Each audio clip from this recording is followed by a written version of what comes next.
Testing 1 2 1 2. Mic check, baby. Let me know, beautiful spirit. I see you. Let me know if you can hear me, baby. Saturday night.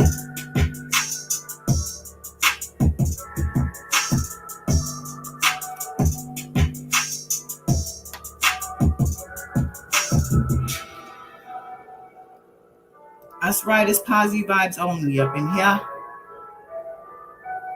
Y'all hear me? Give me some bells. Let me know. It's a lot on the docket tonight, baby.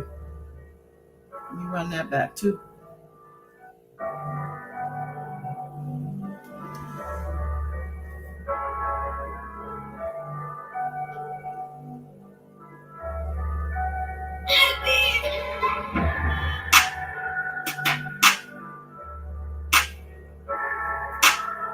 All right, wow, Wayne, Miss Della, thank you for confirming.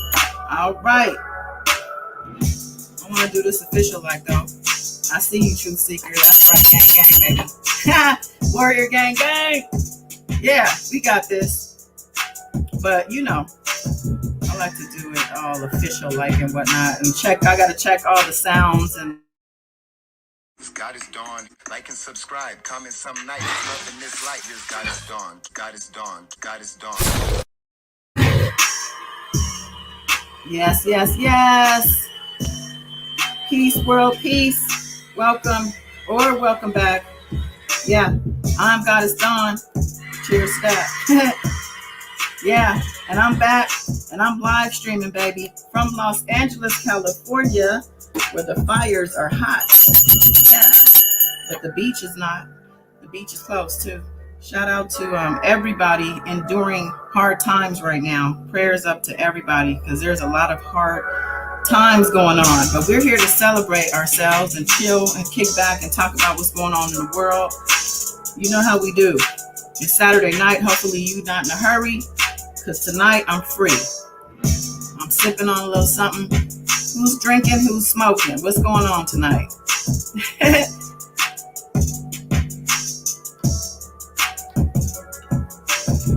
But look, I'm happy to be here. There's so much to talk about. But first, I got to shout y'all out, my warrior gang. We small but mighty. You know what I'm saying? I'm so proud of what we're building here. And I'm excited again to be here. So let me shout out my people. I see you, Truth Seekers. Look, thank you again, as always, for all the information. I actually am going to get into some COVID talk tonight. So hopefully you are able to hang tight, because I know you probably have some good insight and some things to share. Now, anybody can feel free to come on to the panel. I'm going to drop the link. You don't have to show your face. I know that's why a lot of people don't want to come on. And I also know that people are fearful of some type of, what is it called? When people attack you for your opinion. Retribution? No. Well, for fear of being attacked because you are not supporting R. Kelly, you don't have to worry about that either. So just know you covered. Okay? But yeah, Truth Seeker, Wild Wayne, yeah, Miss Della, I see you, Aisha. Welcome back. I definitely appreciate everybody, of course, beautiful spirit. Yep. Hazel B, I see you. Yes, ma'am, you made the live. So yeah, shout out my warrior gang, and big shout out to everybody in the bushes, and especially in the replay. I appreciate y'all. Don't forget to like, share, comment, and subscribe if you already, if you haven't done so already, so you can get all the notifications and whatnot. So let me drop this link, because if nobody else is going to join, I believe Beautiful Spirit is going to. So let me get that out there.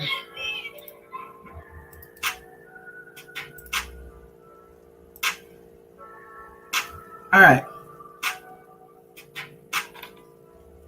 I just dropped the link. Don't use it unless you mean it, baby. But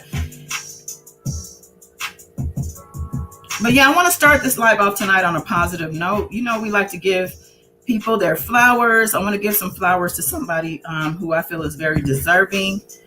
And let me see, do I even have a picture? See, that's something I always forget to do, is to upload, to save the pictures. But give me a second. All right. I want to celebrate Miss Gabby Thomas. Yeah. Gabby Thomas. Yeah. We're celebrating her tonight. Let's see. Where are my notes? All discombobulated. Here we go. So yeah, she's 24 years old. She's a first-time Olympian, Harvard grad. She's currently pursuing her master's degree in epidemiology from the University of Texas. She is an elite sprinter, and she won in the women's 100-meter relay. I believe that's the title of that division. So let's talk about her a little bit more.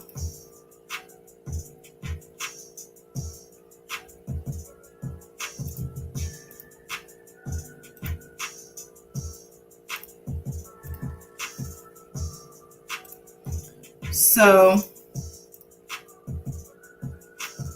I don't know if you guys are familiar with Gabby. If you're following the Olympic trials, you probably have. I just want to let's talk about her. You know, she's a beautiful girl, and this is from Harvard Times. This is her alma mater, but just a little bit of background. Former Harvard student athlete Gabby Thomas, 19. What? 19. Gabby Thomas, 19. I thought she was 24. Okay. Well, I don't know. That says maybe. Let me see something here. Yeah, this is just from June 28th. All right. Well, it says, is that her number? No. All right. It says she made history on Saturday, becoming the second fastest woman ever in the women's 200-meter and clinching. So they're saying a whole different division also here. But let me keep going. 200 meters and clinching a spot at the Tokyo Olympic Games. Her time of 21.61 seconds was the best since 1988, when Florence Griffith Joyner set the top two marks. I don't know if you guys are old enough to remember Florence Griffith Joyner. Definitely a trendsetter. I remember her very stylish. I remember she had long nails, I think, too.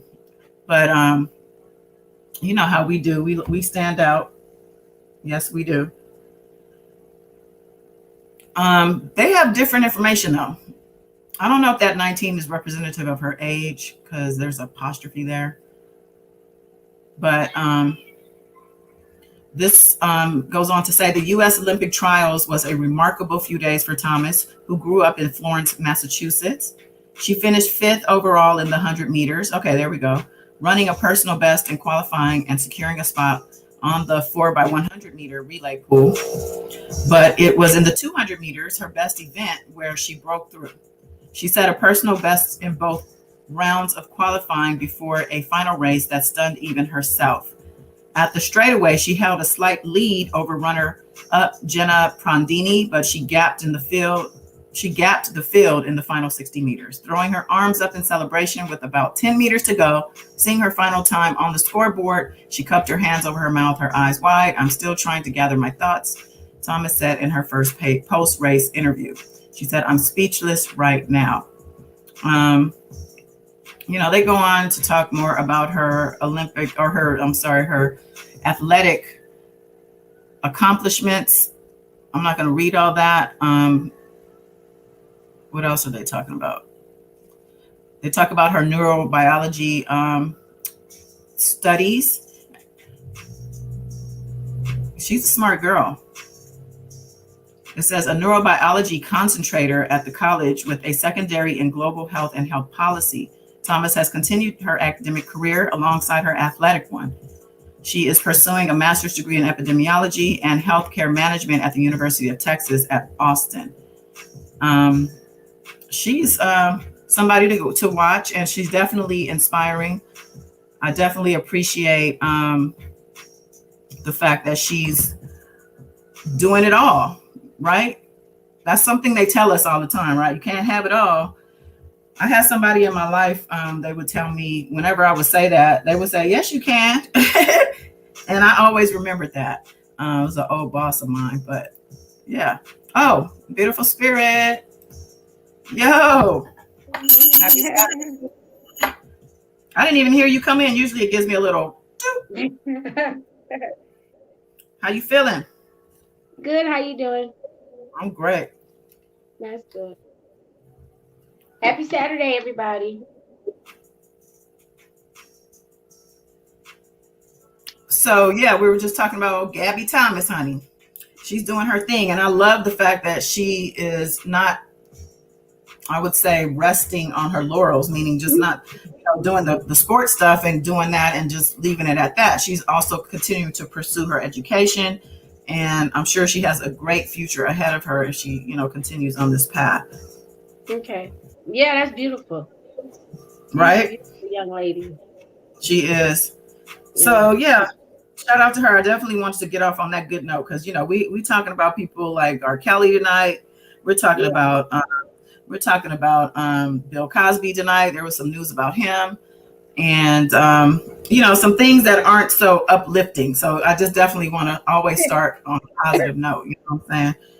Sure. Yep. I know. So I got you. What was that, babe? I said I got you. Okay. You over there taking your notes? Yeah. I wrote my notes earlier, but I'll be writing the things out when we get started too. So Be in class. I love that. Always learning. And if you're not always learning and growing, then what are you doing? Seriously. Yeah. So let's see. I want to move on though. Let's again, that's Gabby Thomas. Don't get it twisted. Okay. All right, Miss Della, what's going on? Happy Saturday. Della. Hey, Miss Della. Don't hurt yourself. Saturday, hi. Yeah, I'm feeling it tonight. I don't have no pressing plans, no obligations. I mean, since things have opened back up, like I'm getting all these invitations, because it's still my birthday. It's still cancer season. I'm still celebrating. Yeah. But with that comes a lot of phone calls. That's right. But of course, we've been locked up under the pandemic. I haven't really been out until now, honestly, and because I think we've only been open up about 3 weeks at this point, officially. But shout out to all my old longtime friends who none of them even probably know about this channel. I think I've mentioned to them I do YouTube. They just kind of look at me like, oh, okay, that's cool. A couple of them come to shout of love, but these are my long times. These are childhood friends and whatnot. So they're they don't know me like this. They don't know. They know me, but they don't know, and I don't want them to. Yeah, sure. That's Facebook. I'm talking about my Facebook people because I'm not even a Facebook people. They think they know you, but they really don't know. They don't know. So anyway, again, that's Gabby fucking Thomas. Give her flowers. Yeah. Can we give her some flowers? Are y'all up in the chat? What's going on? I got some flowers for her. Give her some flowers. Let me pick up my phone and get in here. But yeah, so we always want to make sure we celebrate everybody who is deserving of it. I think she's somebody who the kids can look up to. You know what I'm saying? Like, of course. I don't want people to think we don't focus on the male athletes either, because we've been celebrating all the women so far, but there are some males athletes out there doing their thing too. Some black men's. Mm-hmm. Yes, it is. On the track and everywhere else. I see y'all. But yeah, we celebrate women over here and we support women, and I like to try to put women to the forefront because we haven't always gotten that as women. Right. I want to remind the world, for all these women who want to celebrate predators and pedophiles and people who degrade and abuse and humiliate and all of that to women, that women as a whole have had a long, hard road to this day where we can now speak out, we can now stand up for ourselves and actually get accountability from the men who do these things against us, because it wasn't always that. Even up most recently, I mean, this is recent. So for people to be mad about it, I think it's just a matter of not, you just haven't evolved. We're in a new time. This is a new day. We as women do deserve to have the voice, and not only to have the voice, but to use the voice and also to be heard and respected and listened to. I don't like to hear people automatically shut down someone who is an alleged victim and automatically just saying, oh, they're lying because we believe him, because we love his music. We like, how he looks in the magazines or whatever. Yeah. It's not about that. People are just so lost. I have some audio I'm going to play. Yeah. Because I'm saying this stuff because I heard somebody on the channel talking that talk how they do about victims and stuff, and I don't like it. So we're gonna air them out. Okay. Mm-hmm. But let's move on to Shikari Richardson. Yeah. And we still, supporting her too. Shout out to Shikari. Let me okay, yeah, shout out to Shikari. Mm-hmm. So I came across an article. Actually, I do a lot of I read the news. Okay, I get I pop in and out throughout the day because I'm busy typically Monday through Friday, even sometimes Saturday. But I do take the time to see what's going on. I have my specific outlets that I go to because they have a broad range of different things that I can pick out. But in particular, this story is about. Let me pull it up. Oh, back to Gabby real quick before we move on to Shikari. There was an article. Let me real quick. There is an article about Gabby Thomas speaking out after people chose to boycott. I guess there's a boycott happening, and Twitter is in an uproar too. But about Shikari, really, it says in light of Shikari Richardson's disqualification, because she has been disqualified, which I was about to get to. I think last time we spoke about her, it was kind of up in the air whether or not she was going to be able to compete at all, Yeah. But at this point they've said it's a no this time around. But it says fellow track and field star Gabby Thomas expressed her sadness in those choosing to boycott the Olympics rather than watch athletes like her who are still set to compete. Yeah, I bet you that does feel a little bit like a sucker punch. You've been working hard. You've been training. You're still competing, but people are like turning their backs because of something that happened to one of your competitors, or your co-athletes here in the U.S. And that's kind of messed up. Yeah. I know I wouldn't be cool. I wouldn't like that. I mean, there's nothing you can control really, except for what she is doing, which is speaking out to the press. And here we go again. And this is the theme, I think, for the live is the women, we have a voice and we should be speaking out and we should be standing up, especially for ourselves, first and foremost. And then, of course, for our children and our families. But and I'm going to keep this up because, I've been in some conversations over the last, I would say, couple of days with a couple of different people.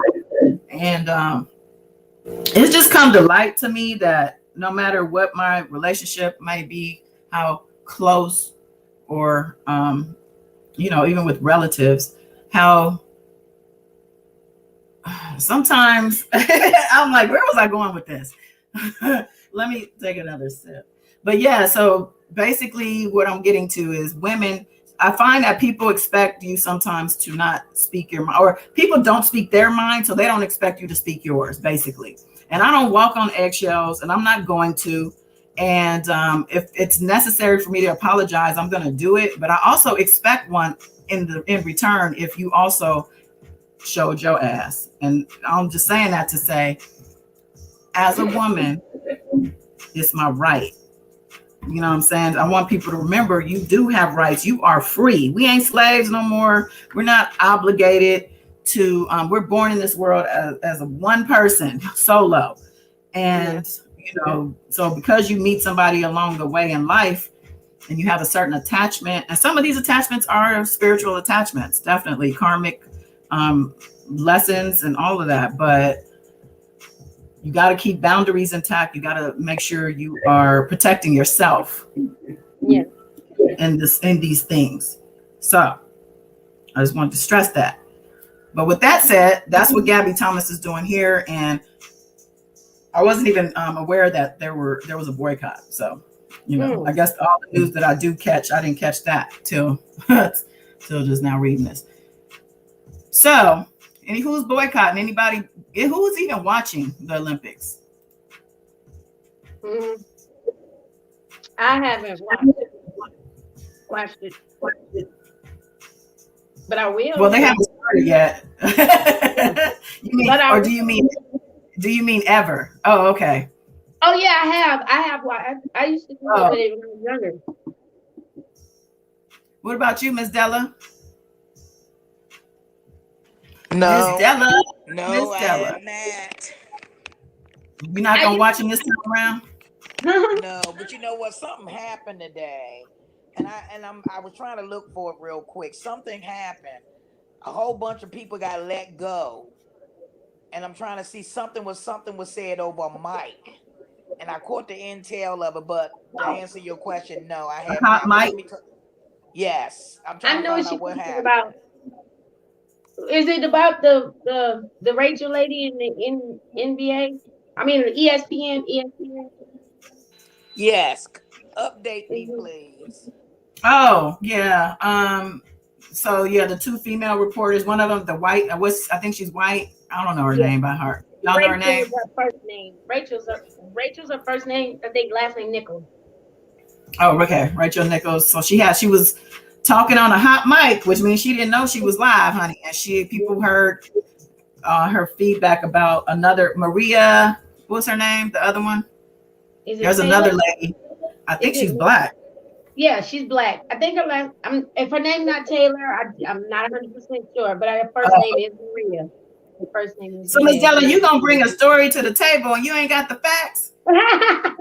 Well, you know what? I meant to get the facts, but that's fill me in. She said she had intentions, honey, but she didn't bring her homework. Okay, so I know I got you, Miss Della. I'm the student aide.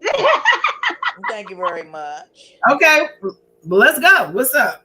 Oh, I've been keeping up with it through of the Kwame Brown and Casino for Life. This You know happened what? a year ago. Wait. Let's hold that because we're going to talk about Kwame Brown, and I think we can touch on it at that time. Okay. Yeah, because that falls more under the Kwame Brown umbrella too.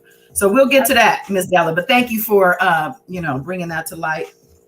So Kwame Brown, we're going to talk about him. What was that? I'm writing that down as a reminder when we get to the Kwame Brown. Oh, okay. No, Miss Della, you say something? No, I didn't say anything. No, keep going. All right. Look, I'm getting so back to all day. I'm trying to watch TV. You know what? I'm just kidding. One of these days. Okay, look, let me get back to Miss Shikari here now. Shikari, honey. She's a force to be reckoned with. I'm gonna say that much. But it's been confirmed, like I said, that she's not going to be competing in the Olympics this go round.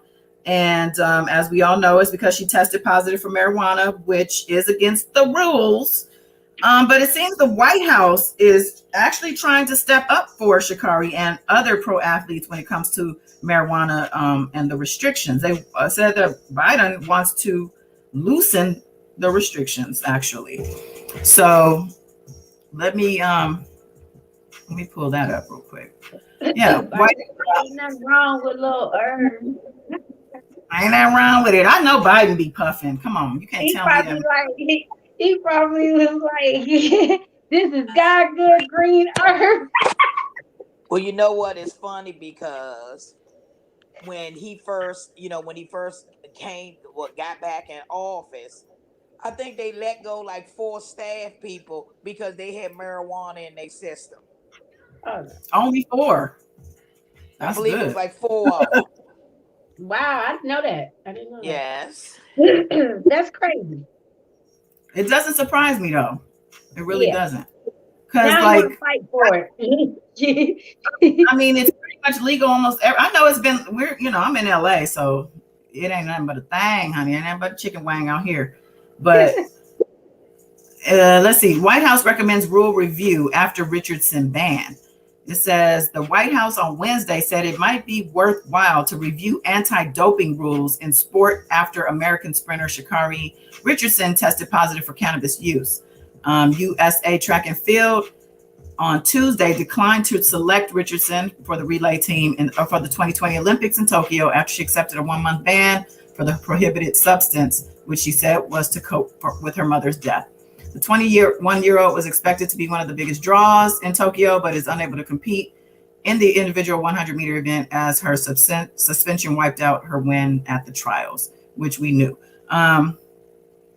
It's funny that they say she was expected to be one of the biggest draws because actually that I think is true. I was excited to see her race, and I'm not necessarily boycotting, but I don't think excited. I mean, there's other people I'm excited about, but she was one of them I was like really looking forward to seeing.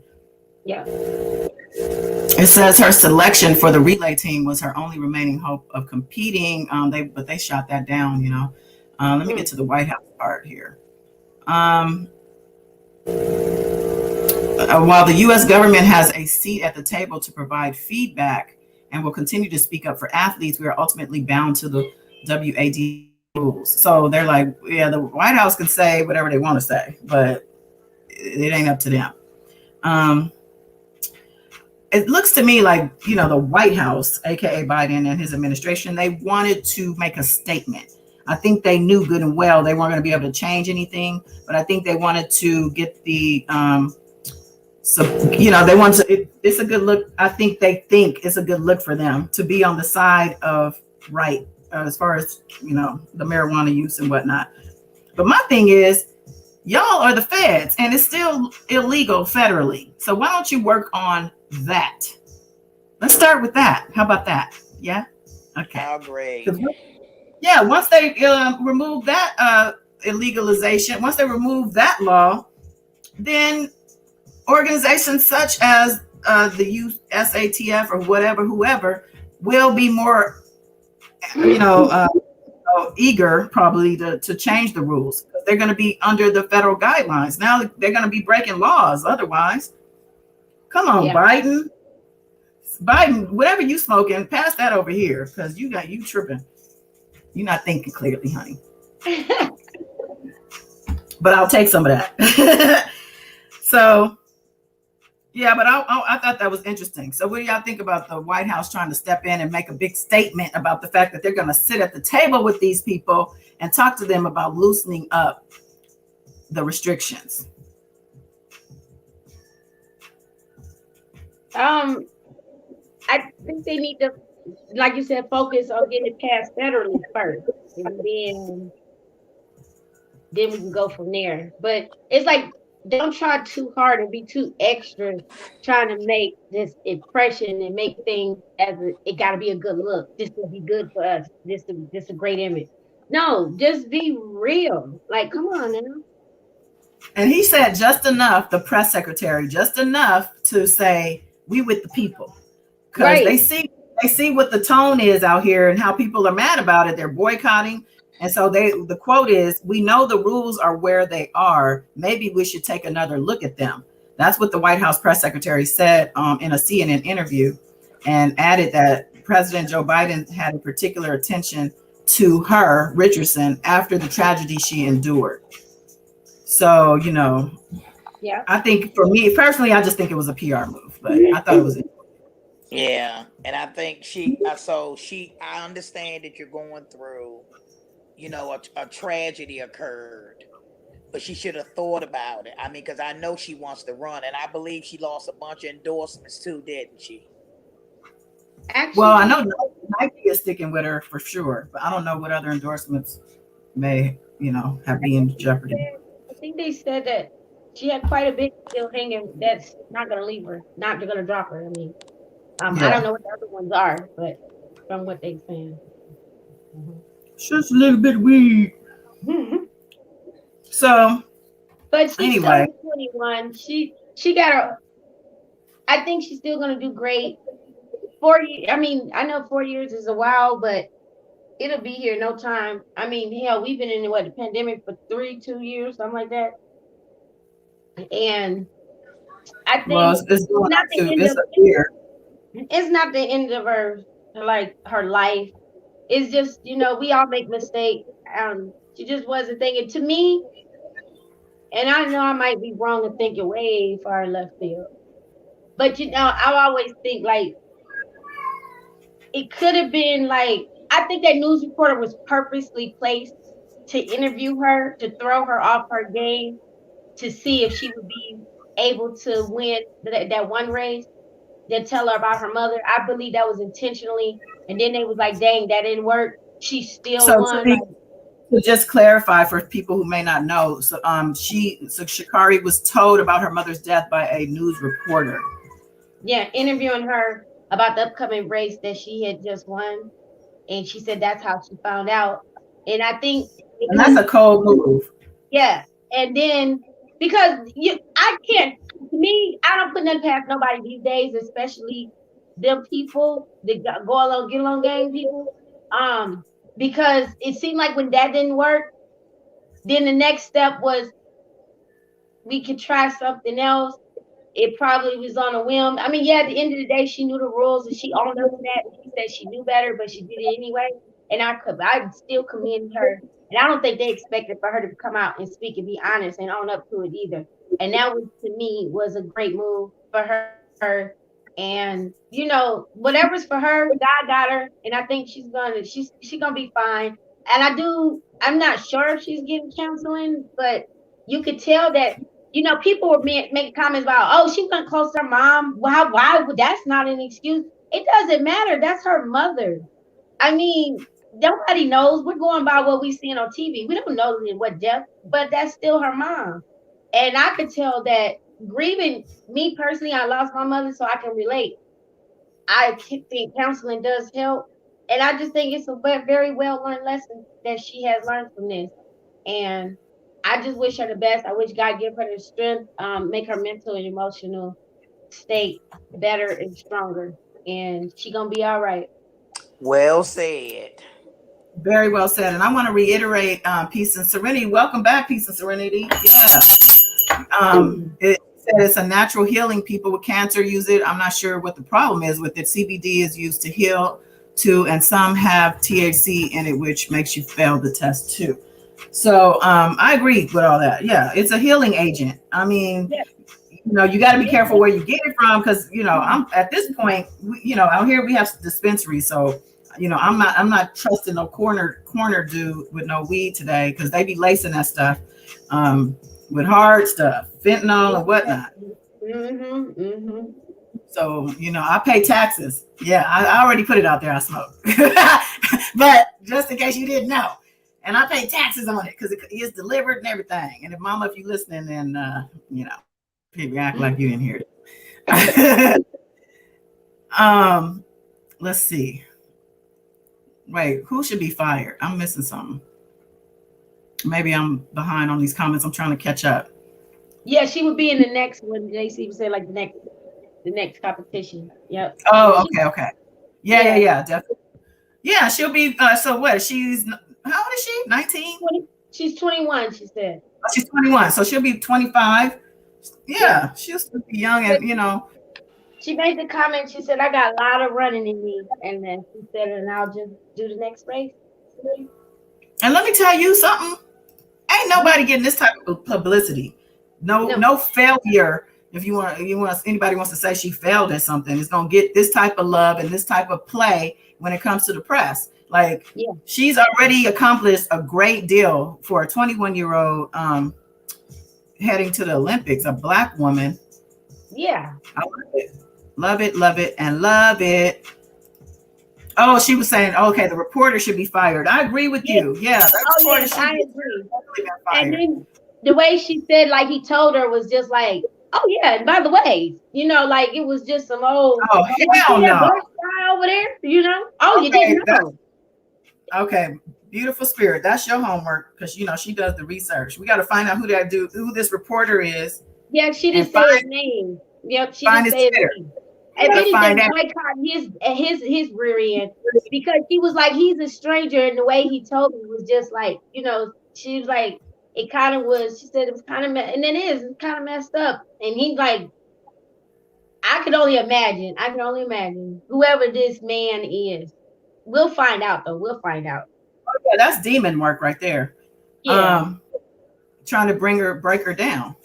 Yeah. So, and she asked, how did he find out? Like, where did he get that from? And he just like, oh, you didn't know? Like, well, oh, you're late to the party. That's so cold shouldered, And she don't even know how he knows. Like, she didn't even know how he got the information. So, JC, shout out to you, because I'm with you.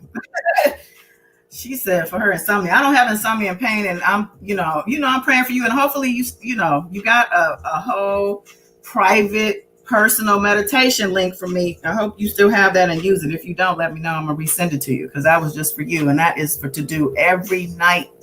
Perfect for after you tote, I'm telling you. But yeah, so she clarified it was the reporter, and you don't have to address that person. We don't address that person here, so don't worry about that. I got you. All right, so everything good? Oh yeah, we good. I was talking to Peace and Serenity. No worries. Okay. we could do that. That's a messy Monday though, right there. So okay. We'll talk about it later. Yeah. Let's move on to Kwame. I think we need to just move on to Kwame. Okay. We love you, Kwame, but I got some concerns. All right, JC. Good to know. Wait, let me see. Make sure I'm getting these comments. I'll be mad after the live, because I'm like, dang, the chat has so much good stuff in it, and I forgot. So I'm gonna try to remember and be conscious to get your comments up here. Let's see. Like Wendy Williams making a big deal about YouTuber that has 2 million followers more than her. Okay.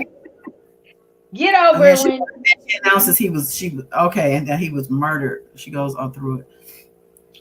Telling you, yeah, I know. I don't understand that type of mentality, but let's see. Oh, you're welcome. I got you. Okay, so Kwame.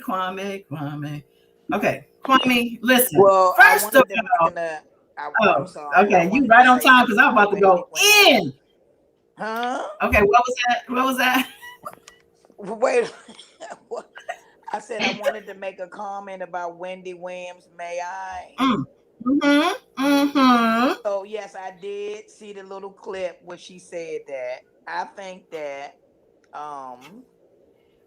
because husband cheated, had a baby by somebody else. She been in the hospital. She hasn't really been out there in the light.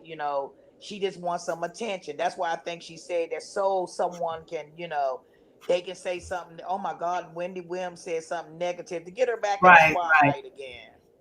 But she shouldn't even have to be reducing herself to that. That's what's sad. Yeah. Well, that's basically her little style, isn't it? I mean, yeah, but I mean, talk about nobody. But not to shambles. Not on that level though. Nobody. I know she was out with Ray J, wasn't she? Isn't that something we saw?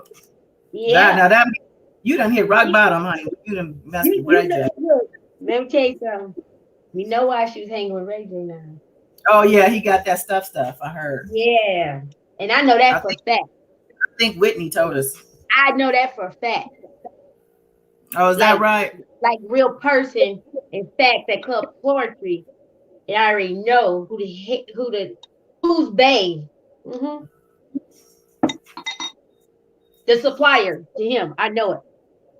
Family, my family. Did business many years, baby. I don't know why y'all damn trolls want to come up in here tonight, honey. Y'all must be bored. I mean, what's wrong? Y'all missing your inmate. They missing their inmate. Yes. Okay, hold on. Let me give. Oh, don't worry about it. Nah, don't even trip. It's not even worth all that. Let's keep this thing moving. We're talking about Kwame. Let me excuse y'all be respectful to God is Done and everybody that's in this live tonight with us and our guests. People don't know how to be respectful. That's the problem. And they want some smoke, but I'm not here for that. I'm not here for you. I don't care about who is who and what's what. I already know what's going on. You ain't got to tell me nothing.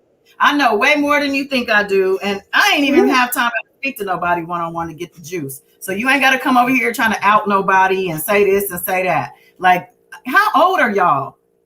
I know for a fact most of y'all are seniors, like grandma seniors. And I know because I spoke to y'all personally. And I know that the ones that I'm talking to, you guys also have a lot of personal issues, meaning health-wise and whatnot. So if you want to see 5 years from now, you need to chill. Go drink some tea. Actually, why don't you go smoke something? Go smoke you a blunt or a joint. I don't do blunts. That's nasty. I do, Good Lord. Put it in your tea. Hey, I'm just saying, like, chill out. Have some love. Have some love. Where is the love? Y'all coming over here trying to bash people and down people and like, for what? What is it? What? Fuck it for what? Let me stop. All right. Right. We got love over here. We got love. It's okay. It's all right. All right. Yeah. So what were you saying, Miss Della? Are you through? Well, I was saying, good Lord. Oh, I know. You guys probably don't even know what's going on. I'll tell y'all. Don't even worry about it though. I'm just addressing things as they pop up. And I mistakenly had put something on my on the screen that I didn't mean to. I can't stand when I do that. But anyway, it's all good. Well, I took my other iPad definitely is. You're right. I took my other iPad out so I can see the comments as well. Yeah, because you are a mod and you do meet. Where's Mary Blue? Let me get Mary Blue. Hold on now. Hold on. Miss Della say, well, hold on now. definitely sleeping on the job. you know that's said with love, and you know I'm messing with you. She's like, hold on, bitch. But listen, I need to message Mary Blue because she be on it. Yeah. Mary Blue be on. I don't know what. Wow, Wayne. I don't know what. Wow. Look, Wayne, you gotta click on block because Wayne comes 10 minutes in talking about troll. Stay away. Yeah, we do. You can't treat him so nice, Wayne. It's okay. You just cut them with your wrench is your sword. Chop their heads off. You have permission to do so over here. Over Chop them here. off. Over here. Behead them. Okay, Kwame. So the reason I'm bringing Kwame up is because you know we've been appreciating Kwame's lives. He comes live in the morning, he comes live at night. How can you not love that? And he's always going in on somebody for a good cause. But as of late, I've been seeing some things that are giving me a little bit of head scratching moments or red flags or a pause, if you want to say that. I just want to encourage him to stay on the right path. You know, don't turn left. Don't turn left, please, off the path. You know, he's said a lot of great things, but he's kind of coming off now as potentially problematic, or even or maybe even just entertaining problematic people like Judge Joe Brown. Let's just talk about Judge Joe Brown. Kim, you go ahead with can you just, in case, I don't know if everybody's aware, Judge Joe Brown went on Kwame's live a couple times, I think, but they recently talked about Bill Cosby, right? So what was Judge Joe Brown's take on Bill Cosby? And let's talk about how Kwame responded and how he maybe should have instead responded. I'm gonna give you the floor for Mr. Joe Brown. And I'm disappointed in him too, and I'm side-eyeing him. I understand you're retired, sir, and I understand that you're going from platform to platform. But he was on Mr. Kwame Brown's platform, and he mentioned about his mouth was very graphic, but he said, "Oh, that's was the thing back in the day was doing Quaaludes, cocaine, and taking Benadryl, and scalenes, and whatever else, roofies, and it's nothing. That was just what was in it. Chasing poo nanny, you know. Of course, he didn't say that word, and he said that Bill Cosby, by law, he wasn't, you know, he trying to mix the books with his own personal, to me, would come off, what I want to say, like a womanizer. And he was like, they asked for it, they took it, they took the pills, you know, and they would ask for the drugs or the pills, and he, you know, he gave it to them because that was the thing back in the day. And plus, he was saying about his status of how Bill Cosby was in his career, and then as a man, you know, financially wealthy and set. Like, it's justified what happened and what did, you know, to these women. And just because people get high nowadays, you know, it's people that's never stopped getting high. So it's like, what's the difference? Just because you're financially set, to me, on a certain financial level, does not give you the right. Even if a person overly indulged, they might not even know they can handle 5 Benadryl or whatever. Or I don't know what a Quaalude is, or Spanish fly. They mentioned that too. That was alleged, one of the things. And if somebody's knocked out or they're loopy, they're not able to control their body, let alone their mind. Like, they're not what is it? Make a conscious decision. Does not give them anybody the right to take advantage of that person. Well, they can't give consent. They can't give consent, and then they don't even, you even weak physically. You're weak. You can't. I got a little tipsy around here where I can't even hardly open up my soda. You know, I'm like, damn, I'm drunk. You know. But anywho, Mr. Kwame Brown had agreed and was like, yeah, you know, he came to Nanny too and was taking them down. He didn't say he gave women pills. And he said about, you know, like, basically, like, men are able to be little whores, basically, and women, the way I took it, I picked up that it's a certain old school belief. I'm not sure, I don't want to say I'm 100% right, that women are supposed to be at home barefoot and pregnant, cooking and cleaning, not her type era. And that's the way I took it. And to me, that's just not cool, because as a woman and even as a mother, we have not been able to speak out. We always been shunned, you know, pushed to the back scene in the corner somewhere, and like we're property, and like we're an object, like, you know, this thing's a paper clip. I'll use you today, set you over there tomorrow. Don't you move till I get back, like, type mess. Like, come on now. I don't like that. I just don't like that. And then for Mr. Joe Brown that kind of say like, oh, that was a thing back in the day. It doesn't matter what choice of drugs that maybe rich people did or whatever. That doesn't justify. That's like saying because R. Kelly was an R&B singer, it justifies he should have the right to sleep with young kids because he's wealthy. Because that's the thing in the industry. You're wealthy, you can sleep with kids. Like come on now, like I mean, that's does not that right. is Judge Joe Brown implicating himself? Hey, mm, He Because might I'm as pretty sure well. if this happened to his family member, he would not be acting like this. mm-hmm. So basically, he saying, or what you're saying is, he saying it was okay. Maybe he dabbled in this himself back in the day. Well, because the way he said it was like, well, Cosby didn't confess to the assault. He just confessed to giving them he said some women would take Benadryl, some would take the Spanish fly, some I guess whatever party favorite that he chose for them to have that night. Or if it was a request, like, hey, yeah, I'll come hang out with you. You can, hey, you know where we can get so and so from? Oh, baby girl, this anywhere this came from, I got you. But I just I hate when they say to me people should be mindful what they say. They kind of like just so nonchalant, especially when it comes to sexual assault or any physical, any kind of domestic violence or abuse. It's always oh well, it was only because of this or that was the thing back or what they ain't complaining for everybody did it or whatever. It just ain't my fault. She couldn't handle it. Like that does not give you the right. And to me, you kind of sick and twisted if you're having sex with somebody that's unconscious or they're too out of their body because they're intoxicated with whatever you done gave them.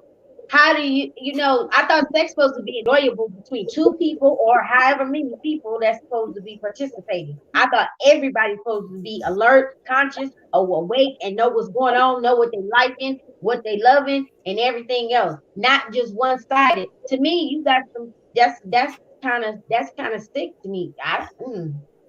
Yeah, you would think that everybody would be on that same page, but we know there's a lot of sickos out there. I mean, you could Mhm. just by watching the And news I or hope even that some of these yeah, some of these I'm specials that we let me finish. Let me that some of these specials that come on that actually are only focused on these type of crimes. There's a lot of sick mofos in the world.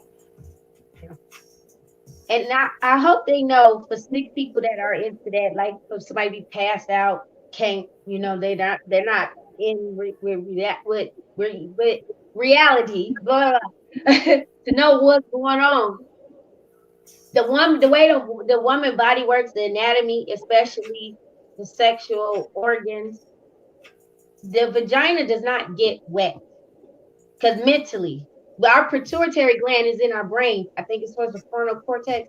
That controls when you get in the mood, horny. It controls how much secretion is gonna happen. If women know, if you're upset or you stressed out, you ain't even got to be pissed off. If you're stressed out, you worried, you got something bothering you on your mind, you might think that, yeah, I want to, get a quickie or something. Do you know little Susie will shut down and close up? Nope, he ain't getting in here because mama, I got your back.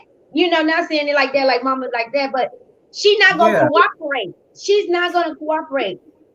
She not know because mentally you have to be there, and then it brings on the feeling, and that's how that works. So if somebody's out of their mind and they in la la land, she not there, and I think that, and that's terrible. right. My thing is, why don't you just go get you a rubber doll? Yeah. If you want just a dead piece of flesh, like Yep. go do that. Because Yeah. otherwise you're breaking the law. And you're gonna go to Yeah. jail. You're gonna pay the price. And when you do, I don't want to see nobody coming up talking about, Mm-hmm. it's the black man's struggle. Like, come on Yeah. now. Like, It's sort of like that mentality. It's a man's world. And I want to say Joe Brown did mention that. I want to say it was him who said that. The man's world, the song, whatever. But I believe mhm, that. And then he kept mentioning too about it happened so and so many years ago. Like, like basically like Why is it even getting brought up? It was so long ago. It get brought up whenever the victim or survivor feel like for it to get brought up, in my opinion. Basically, that's the Because that's thing. Don't something put a timeline. that's something we Go ahead. never get over. It's with us forever to the day we die. So why can't we bring it up?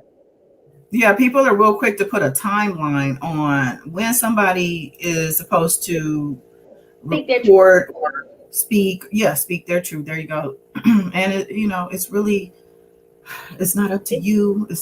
Yep. It's nothing that can be clocked, to be honest. Guess what? A lot of, they need to change these laws. And I don't know how we'll get them changed in time for the future. But if y'all notice, when it comes to being a Gotta start victim, somewhere. yeah, when it becomes being a victim, especially of sexual assault, abuse, we rarely get justice.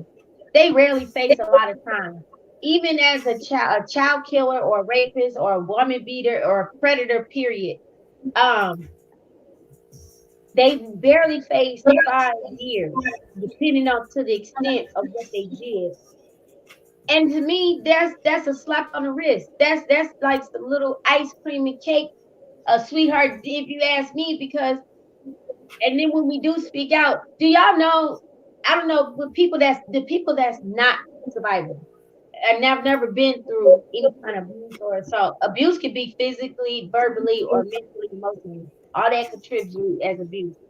But just to even have enough heart and soul, you already gotta remember what happened. That's traumatizing. This you don't even want to think about it, but to actually talk about it, you don't be wanting. It's hard to say that out loud and to break down what you went through and what happened to anybody, whether it's to the law or if it's confiding in a family member or somebody that you trust, because everything runs through your mind. I wonder how they're gonna look at me, how they handle hearing this about what happened to me, and then it's just reliving the moment, and then you have to deal with the harassment. Then you got to hear the full statements and comments and stuff, and people get upset like it was them, like they went through it. No, I'm the one that got, they that went through this, not you. What are you losing sleep so upset at? But if anybody, I should be upset, and it never works out like that. And the predator just go about their daily life like it ain't nothing.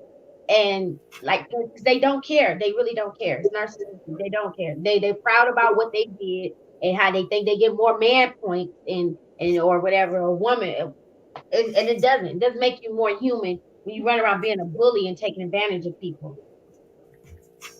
And I think I want to bring this back to Kwame because because we got more to say. Well, yeah, as I mentioned, Judge O'Brown, he's been on his platform a couple times, and we all know he's the hot, cool kid on the YouTube block. So he gets a lot of play on his channel. So when you have him kind of just nodding yes to things, like when Judge O'Brown is on there talking about men are out here just to chase the pussy. I think that's what he said, or something like that. He just nods his head like, yeah, and without really paying attention to the fact that you got all kind of ages and types of people listening to you. So this woman comes on to actually address that. And he said, well, Judge Joe Brown is a retired judge. He probably is chasing the pussy. But the thing is that it's about how how you react as a platform.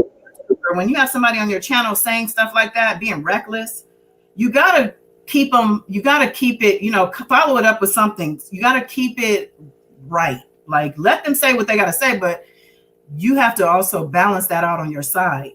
Yeah, the delivery has to be a little, packaged up. Yeah, because if you just let these people run wild with all this crazy stuff they say, slick out their mouth about women and about the R word and abuse, and it just starts making you look like one of them. So I just feel like, this is a message to Kwame Brown. Kwame Brown, open up a panel. And I'm saying this too because the YouTuber Spitting Fire. Yeah. Spitting Fire is a R. Kelly supporter. She has a channel and she is very opinionated about not only R. Kelly but victims. And she doesn't have a problem dragging them through the mud. And so this is the issue we have with her. She uses her platform to do that. And she was on his panel. She got on, he dropped the link. I guess she got lucky enough and got on there, and he gave her the floor for a minute, actually. I didn't see all of it or listen to all of it. I'm going to. I didn't have time. I just don't be having time, y'all. But I do know that she was able to shout out some of the other YouTubers who she said to him, they are a team of advocates for R. Kelly. And she also told him that they worked for Bill Cosby too, making it seem like they helped him get off or something. Like, and Kwame, he don't know. He has admitted that he hasn't really researched. Oh, I think we lost Beautiful Spirit. Okay. Come back in, Beautiful Spirit. He admitted, Kwame, that he hadn't researched the case and he doesn't know the details. So the fact that she's on there spewing her bullshit, because as much as she has talked on her channel, I don't remember her reading no indictments or nothing like that. I don't know that she's tapped into the real actual charges and things, but she could be one of the people who do support him that say that they don't believe the indictment at all. They think it's just a bad bunch of made up shit, like a script or something.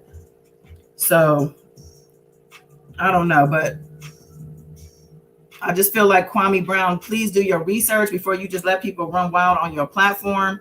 And also, if you do let somebody run wild and you don't know, follow up, because I think he shouted her out again the next day because of something else she has said, you know, because of course her whole thing is we support Black men, we protect Black men, this and that, which we are supporters and protectors also. We just happen to put women first because somebody has to.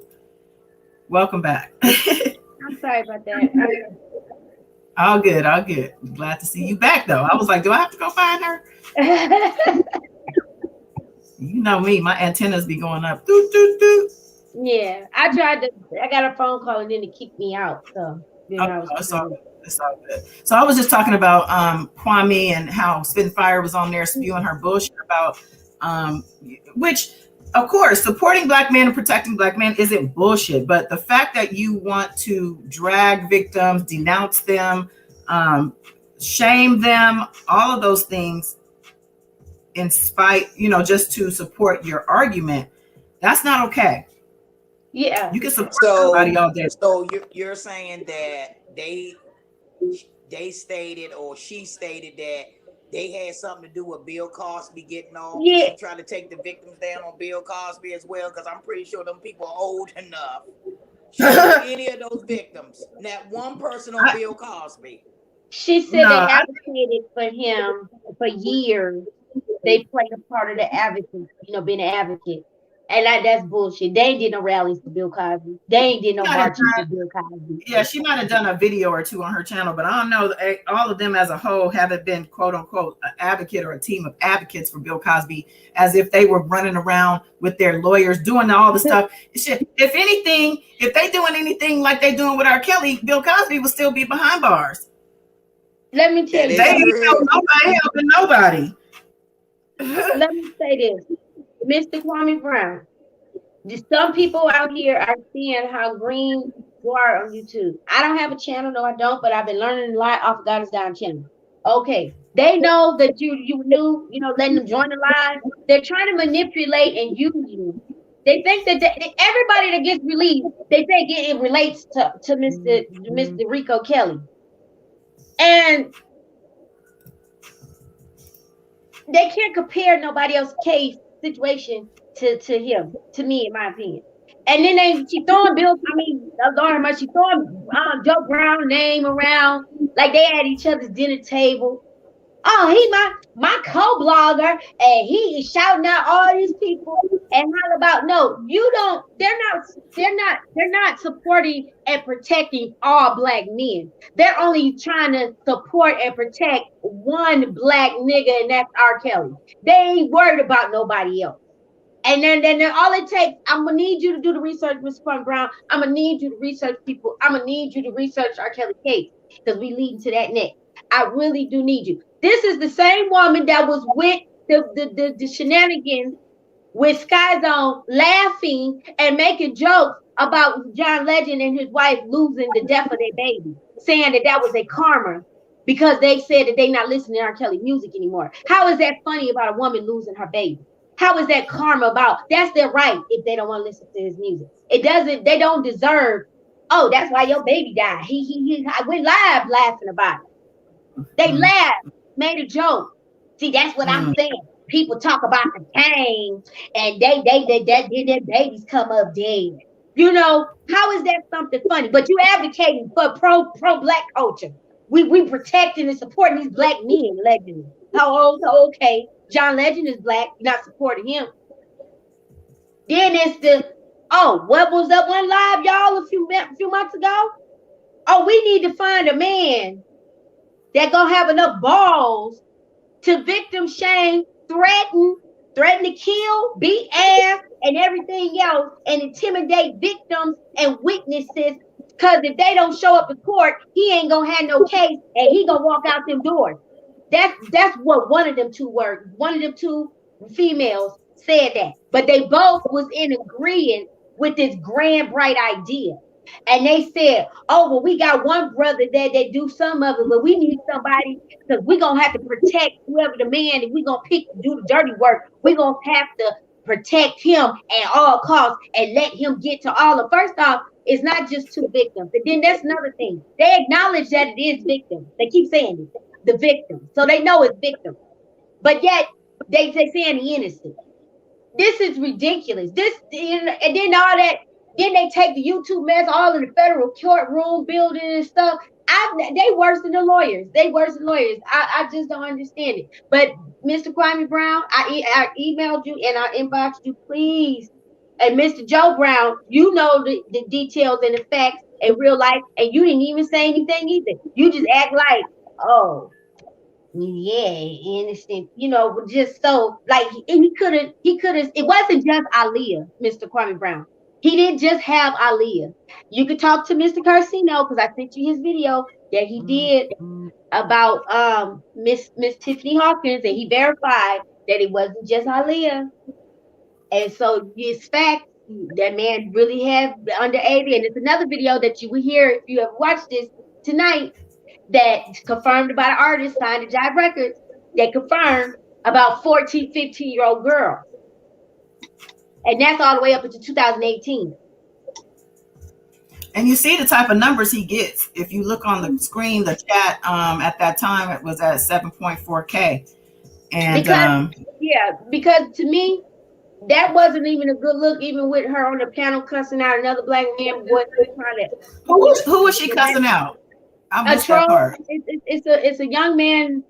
I don't want to say his name, bring light to him, but from what I've seen, he trolls other YouTubers and like he's very disrespectful. He came on Mr.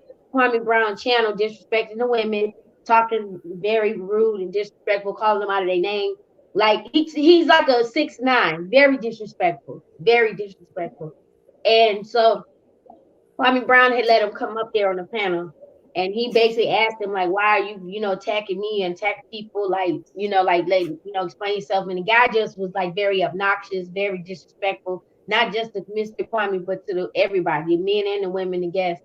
And so he said that since she described herself as the dragon would come out because her name is spitting fire, she spits fire and all this and that and the third. He said, well, I'm gonna see if I can see the dragon and put you on this troll. So he brought the man back up on the panel, and the man got disrespectful with her, and she went in, and Mr. Kwame Brown let them go at it. But to me, it's not a good look with the message that you're preaching and pushing out there to the youth.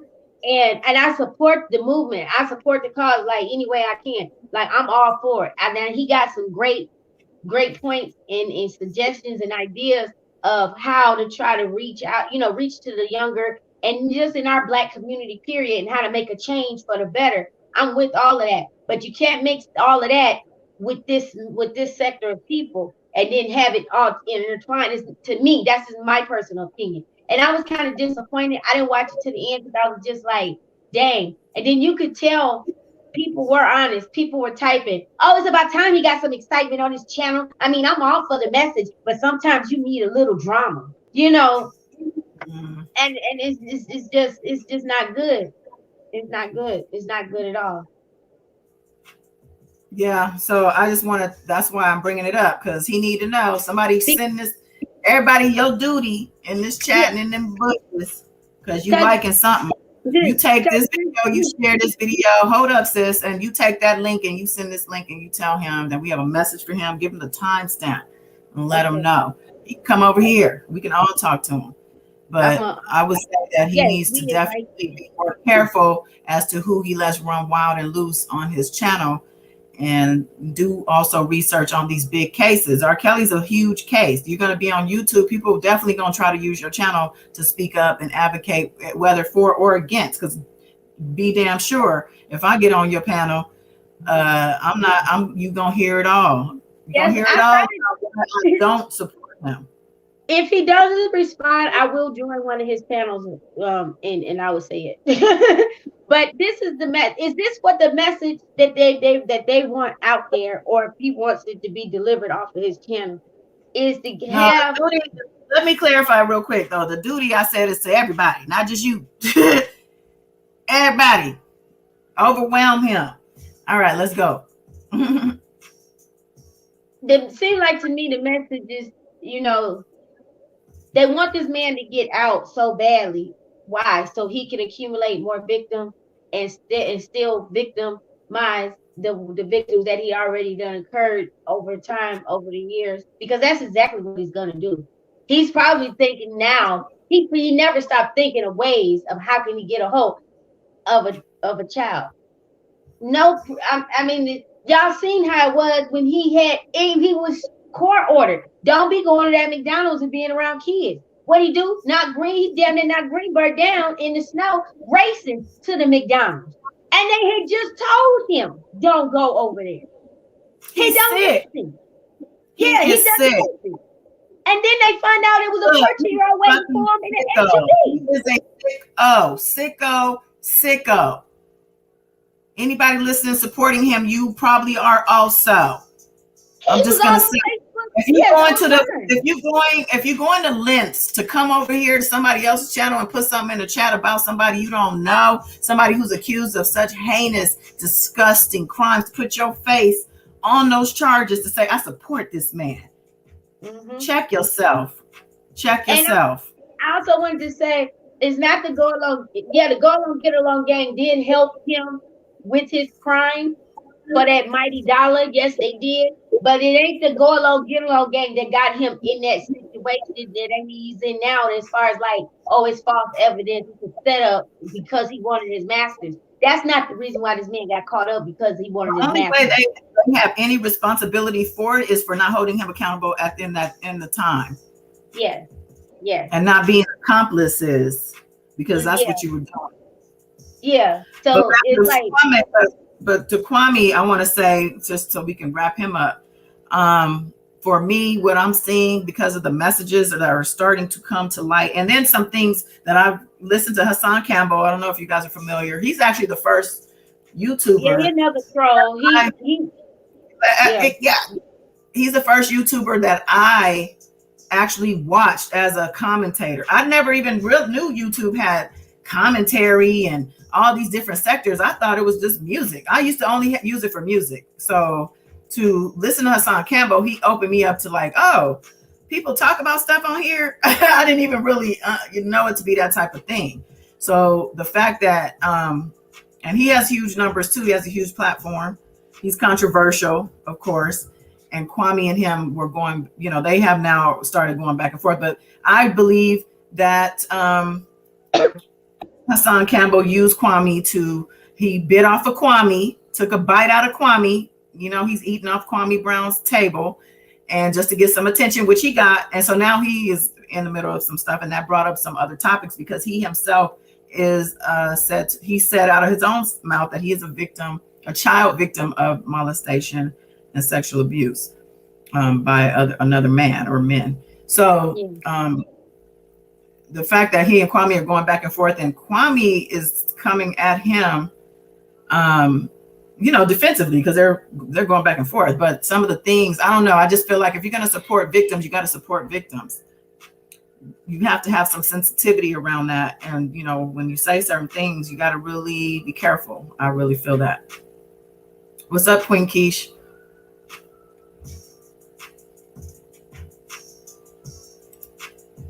You were saying? Oh, about the Hassan Campbell. he I think one of his kids had tried to let him know. I think there was something going on inappropriate with one of his kids. I remember seeing in his live about over a year ago when he had opened up about his own tragedies. He like made fun of his own child, and verbally his own words was like, "Oh, that's just gonna lead them to grow up to be in the life, and I ain't having no child around me that's gonna be in the life." Like, how can you say that when it happened to you? Like, how can you do your child like that? But speaking to Hassan Campbell, he was, he went in, and like you said, he used that, took a bite off of that to help. He was very disrespectful. Like the other guy, the troll, like some of his subscribers, I guess when he said certain things, his followers was like, "Oh my God, you lied. We just saw you, like you doing this, you talking like this. I'm unsubscribing." And he was like, "F y'all, F all of y'all. I don't care. I don't F everybody. F the people, F my followers, F all y'all that's here. Suck my so and so." And I mean, he just went in. And I mean, they were like, "What? We've been supporting you and following." I don't give a F. And he mentioned this. He said that he looked at Kwame's number, when he go live and he was like counting another man's pocket. "Oh, I see the donations, the super chat. What are you gonna do with all that money? You had got this much that night, and you had got this much." Like he was like docking the timestamp. He was, and they were like, yeah, he was hating. And then when Kwame Brown had played, he was like, "No, I'm gonna play your own words, what you said." And I guess because he took the video down, he had some of his subscribers thinking a whole different story. And when they seen him, he kept trying to avoid it. Like, "Don't play it, don't play it." He said, "No, I'm gonna play it." And that's what happened with some of the subscribers. Like, "You lied. Like, you said that you didn't do this. And here it is. That's you sitting there. You said it, you did it." And he was like, he said, "I don't want to hear me. I already done talk. I'm talk enough as it is." And he was like, You wanna play my video? I want to hear it. I know what I said." And he got so mad. And he did say, I do believe he was honest with that when he said, "For me to apologize, I don't like to do, and it's hard for me to do. And I didn't want to do it, but I did it. So to get that out of me was a lot." But at the end of the day, you can't say you apologize and then you still you said that you grew up, had hard times, and you assume that he never had a hard time. And when he tell you a little bit about himself and he said, "Yeah, I had hard times too," you go, "Oh, that shit was then." Like, you still, like, you still had more up days than you had down days or whatever. But you just can't some of these experiences, and you can't like compare your own to anybody else's life at all. So for him to do that, plus half the time he'd be damn drunk. Like a lot of the times he was drunk and acting out. He said he was drunk, and because he almost fell out of his chair as far as Mr. Hassan Campbell. And even Mr. Kwame Brown was like, "Okay, well, we both been drinking. If we want to leave, like, we could come." He said, "Let's relax," or whatever. And it got worse and worse. I don't know what. I think it was a comment made. It wasn't even nothing harsh or harmful or disrespectful towards Mr. Campbell. I think the person just said, "Let him speak," or something like that, and just hear him out first for him to listen to Mr. Kwame Brown. And he just, "I don't have to talk to you people commenting that." He got worse and worse and worse to the point. Well, you know what? He's actually known for that behavior. So that's just right. His MO, basically. So if y'all don't know who Hassan Campbell is, it's HASS. And I know that because I had to look him up today. AN, I think. But I think back to Kwame, I feel like personally, he might even be an industry plant. And I say that because he's been on YouTube for like a year or more anyway. But we're just now seeing him go viral as of like a month or two ago, I think, or something like that.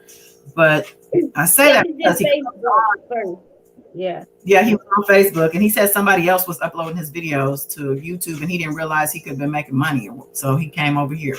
But I say industry plant. Industry plant, if you don't know, is just somebody who the mainstream, who, you know, the elites or the people, the powers that be in the entertainment industry, they actually just handpick somebody and put them in a position, and, you know, somebody where they, like, for the elites, see, they know where things are headed. This, now the era we're in, it's a truth telling era. It's about exposing. It's about, you know, standing in your truth and being your true self and all that stuff.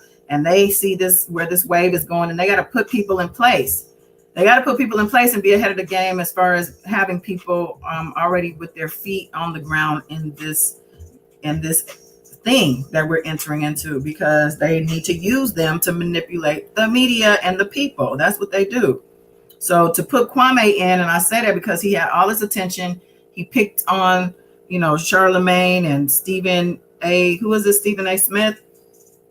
Yeah. Basically, you know, somebody who's known as an underdog, which he is, even though he made millions of dollars in the industry, in the NBA, he still has a reputation where people go, oh, that poor guy, like, but he ain't poor at all. And I feel like to get the support of the people, as far as the elite go, they pick somebody and they use them to expose the ones that are bad actors and disposable, like Charlemagne and, you know, whoever else he's picking on.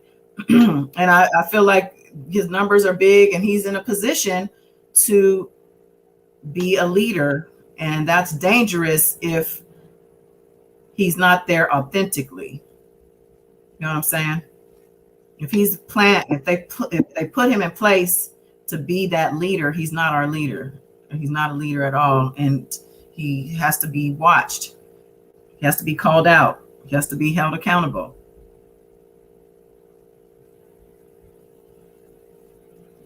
Well, yeah, definitely keep an eye on him, but I don't know. He might be, he might not. I mean, of course, his numbers gonna go up because he's an athlete. He's well known already, so that's gonna happen anyway. Well, but he wasn't getting these type of numbers back when he was on a year ago, or this type of attention, I'll say. So that's why I say, so keep in mind, an industry plant, they have those in all industries, especially rap. Like, they make it seem like this person is just off the streets or off, you know, but really they've been grooming this person. They put money on them to get them this, to make them buy them this, you know, to get them set up. And Kwame, you know, Kwame made a lot of money. Going by when you sign into YouTube and you just follow other people, you going by that, or is when he actually had a channel and go live, or he was just transferring his videos? Because he said that he made his channel a few months ago. I mean, I don't know. Yeah. I keep forgetting that somebody else is putting his numbers up, but it don't matter, because even still, it wasn't going viral when somebody was doing that. Is my point. I didn't know who he was before he started recently going viral. Yeah, me either. So regardless of somebody else was putting his videos up, or even if he's on Facebook, I'm not on Facebook like that, but I ain't heard of him. So all I'm saying is, all of a sudden he's getting all this attention, and what I'm seeing recently is he's giving a platform to people who are okay with predators, pedophilia, joking about the R word. And even though he came out as an advocate for victims because of Charlemagne and his situation, and somebody had commented, I think it was Nia, she commented on one of my posts on community about Kwame and said she wasn't feeling him, basically. And I remember somebody, I think it was Love Warrior. She said she didn't really like the fact that he wasn't being given an opportunity to be great without being criticized. But from what I can tell, and the more I see, it's time. It's time to criticize, and it's time to, you know, ask questions. Yeah. You shouldn't be letting people run wild and reckless on your channel, saying things about victims that are disgusting. Yeah. Joe Brown, and even caping for Bill Cosby in a sense. So, and letting people say things about R. Kelly that are lies, and Yeah. letting them run and roll without like fact checking. Like, Yeah. So that's why I want to bring him up. I just want to say he's on my radar. And typically when I bring something up, we see something come back up later. That's how this has been working if you ain't been paying attention. So, I mean, I'm hoping for the best. I'm still, supporting him. I'm going to continue to watch, but don't, you need to balance that out what you did with letting those spitting fire up there, because she be spitting bullshit and nonsense, not just fire. It needs to be settled. Exactly. So we can move on to real quick. Did y'all know your boy Bill is suing? He is suing. Yep, let me pull that up. Here we go. And he's supposed to do a stand-up comedy. I think he's already booked somewhere. Yeah, he's booked doing all kinds of stuff. He has a documentary. He's so he's got a little funky, feisty little thing. Yeah, I think he's writing a book. Well, first of all, he has people who do this. He's not really probably lifting a finger, but he's definitely going to be collecting them coins. Let me see. Where did I see that at? Here it is. Oh, it says considers here. I saw another article that said that he was. Yeah, it said that he was. I think on Twitter, I forgot which. I don't know if it was the Chicago Tribune or. But yeah. No, I got it here. It's just for some reason it's not responding. Hold on, let me pull it up. And the one video you can play whenever, or Wednesday next week, it don't matter. No, I'm gonna play that. We haven't even gotten to R. Kelly yet. Oh yeah, that's meat and potatoes.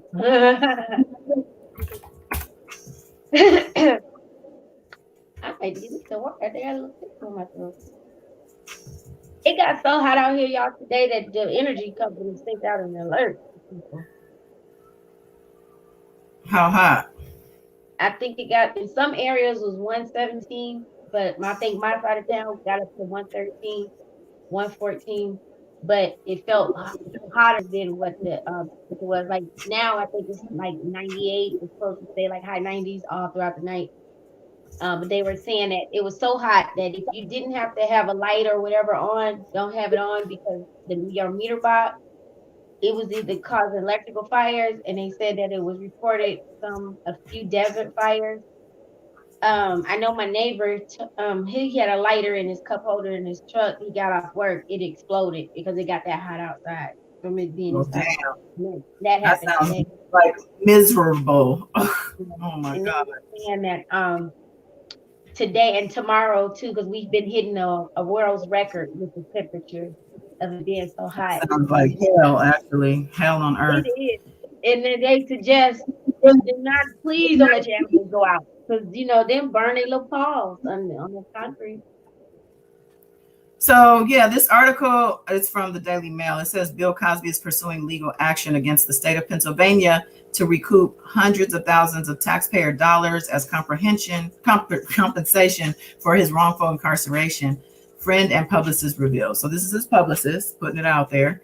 And he's not wasting no time getting to work. He's like, I need to continue to collect my checks and I need to continue to put stories out. So let's see. It's really just saying that he's hoping to recoup the damages for the wrongful incarceration, and says that accused attorneys for the comedian's accusers having an axe to grind against black men. Also, his attorneys are being accused of. I thought, isn't one of them a black man? I think that black man said that he didn't want to. He's putting out cease and desist for people putting his picture out there for some reason. I don't know if that's because these people who are mad at him and they are maybe harassing him. Yeah, he said that the publicist is saying, oh, he hopes to win a couple grand in compensation for the time behind bars. Couple grand. He said, we're looking at what recourse, what legal recourse we can take against the state of Pennsylvania. He was in an interview saying this. He said, we're looking at all legal angles for those things right now. I guess that's him right here, Dominic Nati. Okay. And then on the right is that attorney. I don't see his name. Spokesperson, it says. But, well, Bill, look, that's what you want to do. If I was you, I wouldn't be wanting to do shit. But I think that these people are doing all the work anyway. He don't have to do nothing but say yes or no, to stuff. So I guess if I had the money to pay these people to do that for me, I probably would do it too. That's all that's doing is paying. Yeah, they probably, we could go after so and so. Come on, Bill, let's do it. Stop. This is him. Can y'all see these pictures? I can see the one with the orange sweater. Oh, okay. Hold on. Hold on.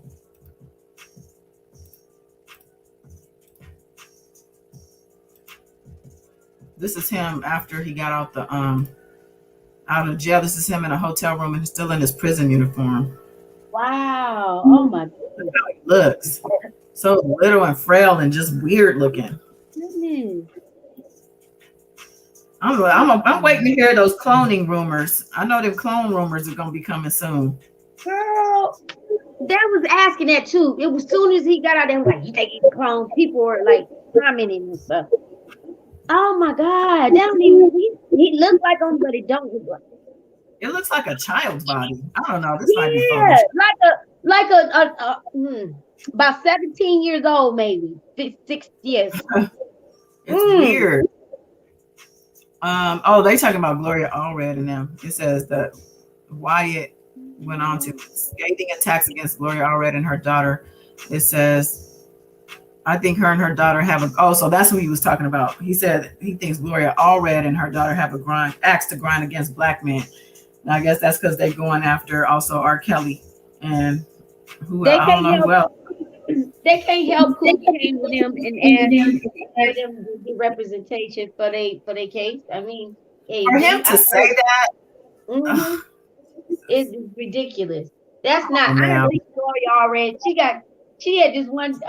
Ain't nobody got to go through all that. They know the facts. They know.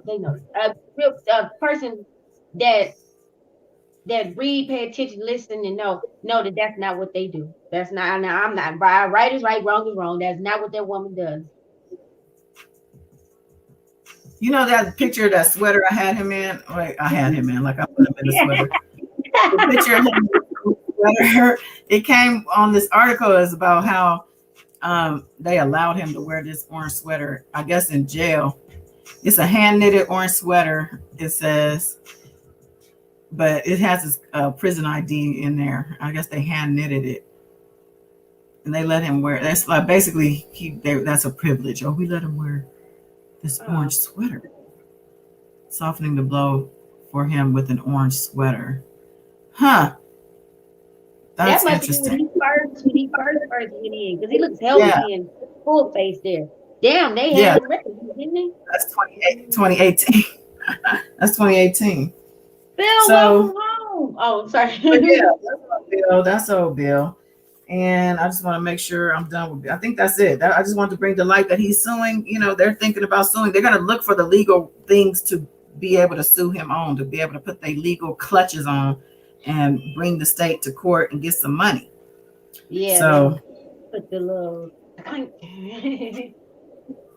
Good luck with that. Bill Cosby. He seems to have some good luck. So he probably going to win.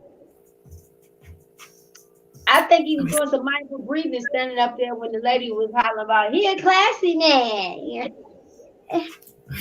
That's what she said. Didn't she sound drunk? The lady in the back? She was doing all that. I was howling. I said, she's right there behind me. Thanks for the sticker, Peace and Serenity. Thank you, Peace and Serenity.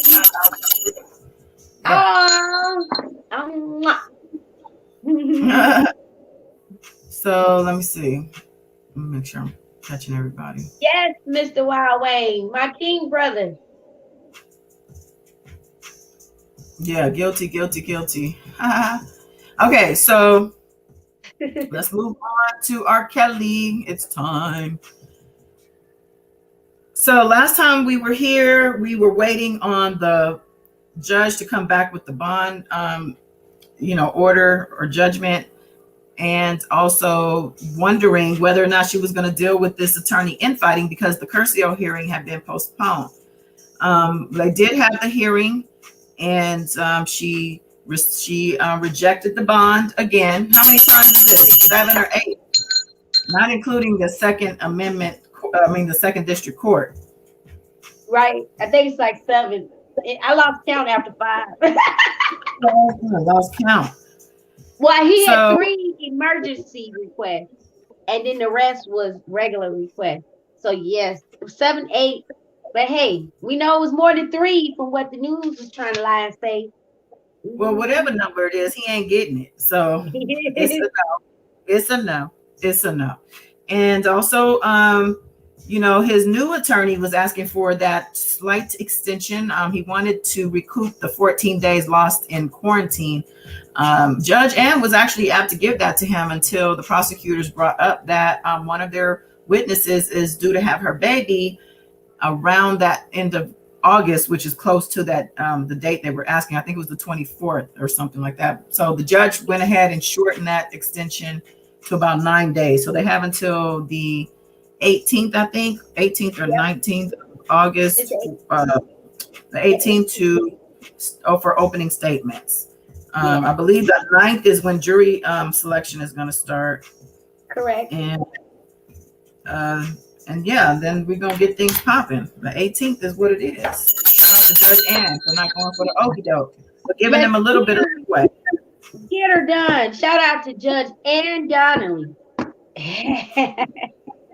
Okay.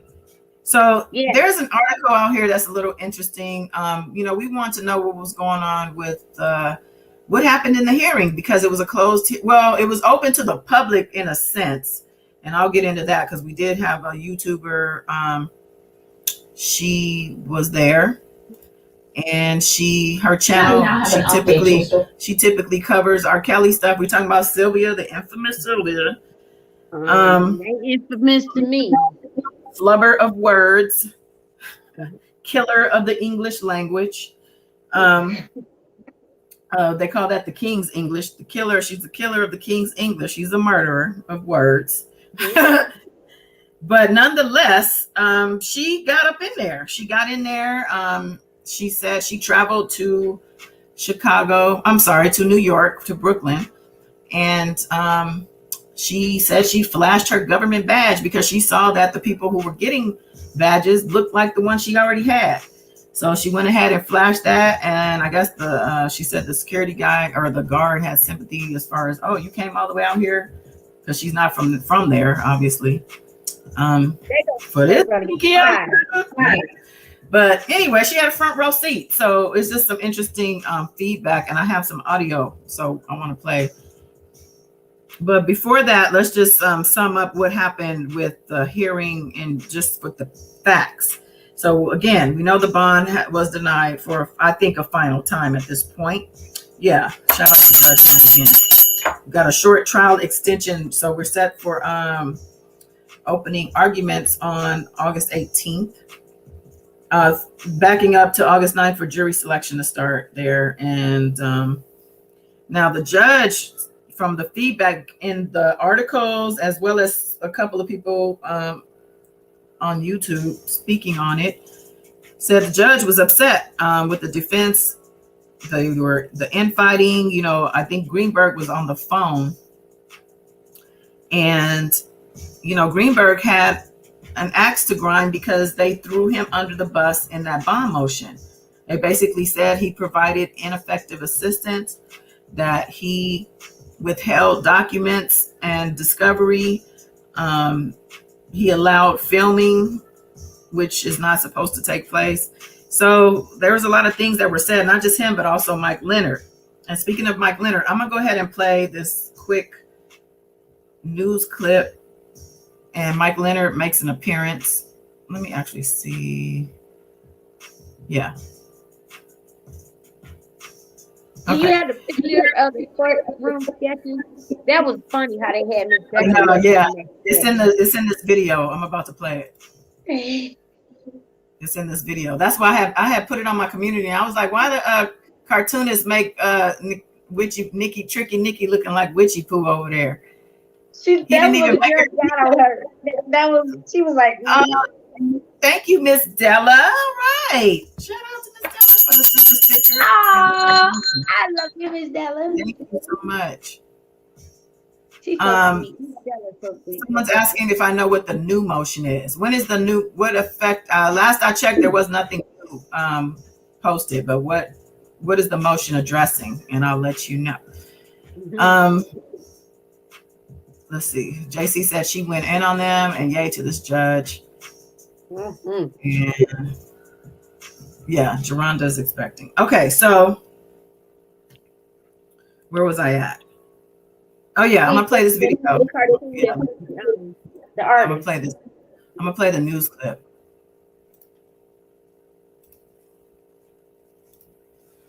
Okay, let me make sure y'all can see that. All right. We now have an update to a story that we've been covering here on BNC with entertainer R. Kelly. He's still behind bars at this hour.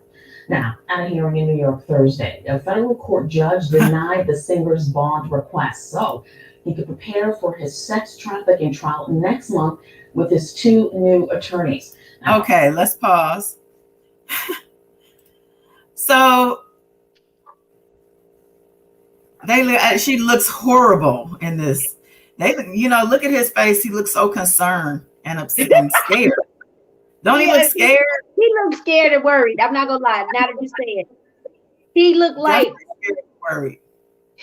You know what? Now that you say that, at first I took it like he could believe he got denied, but no, that's a concern. Look, like, Judge, I am screwed. Please help me. It's kind of like, man, I can't believe what I'm even hearing. I'm wondering, man, if I could be on fly on that wall. Hold on, let me just see some of these things.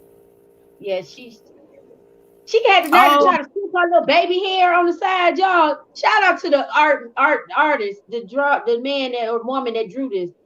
Oh yeah, shout out to the cartoonist. Oh, Aisha.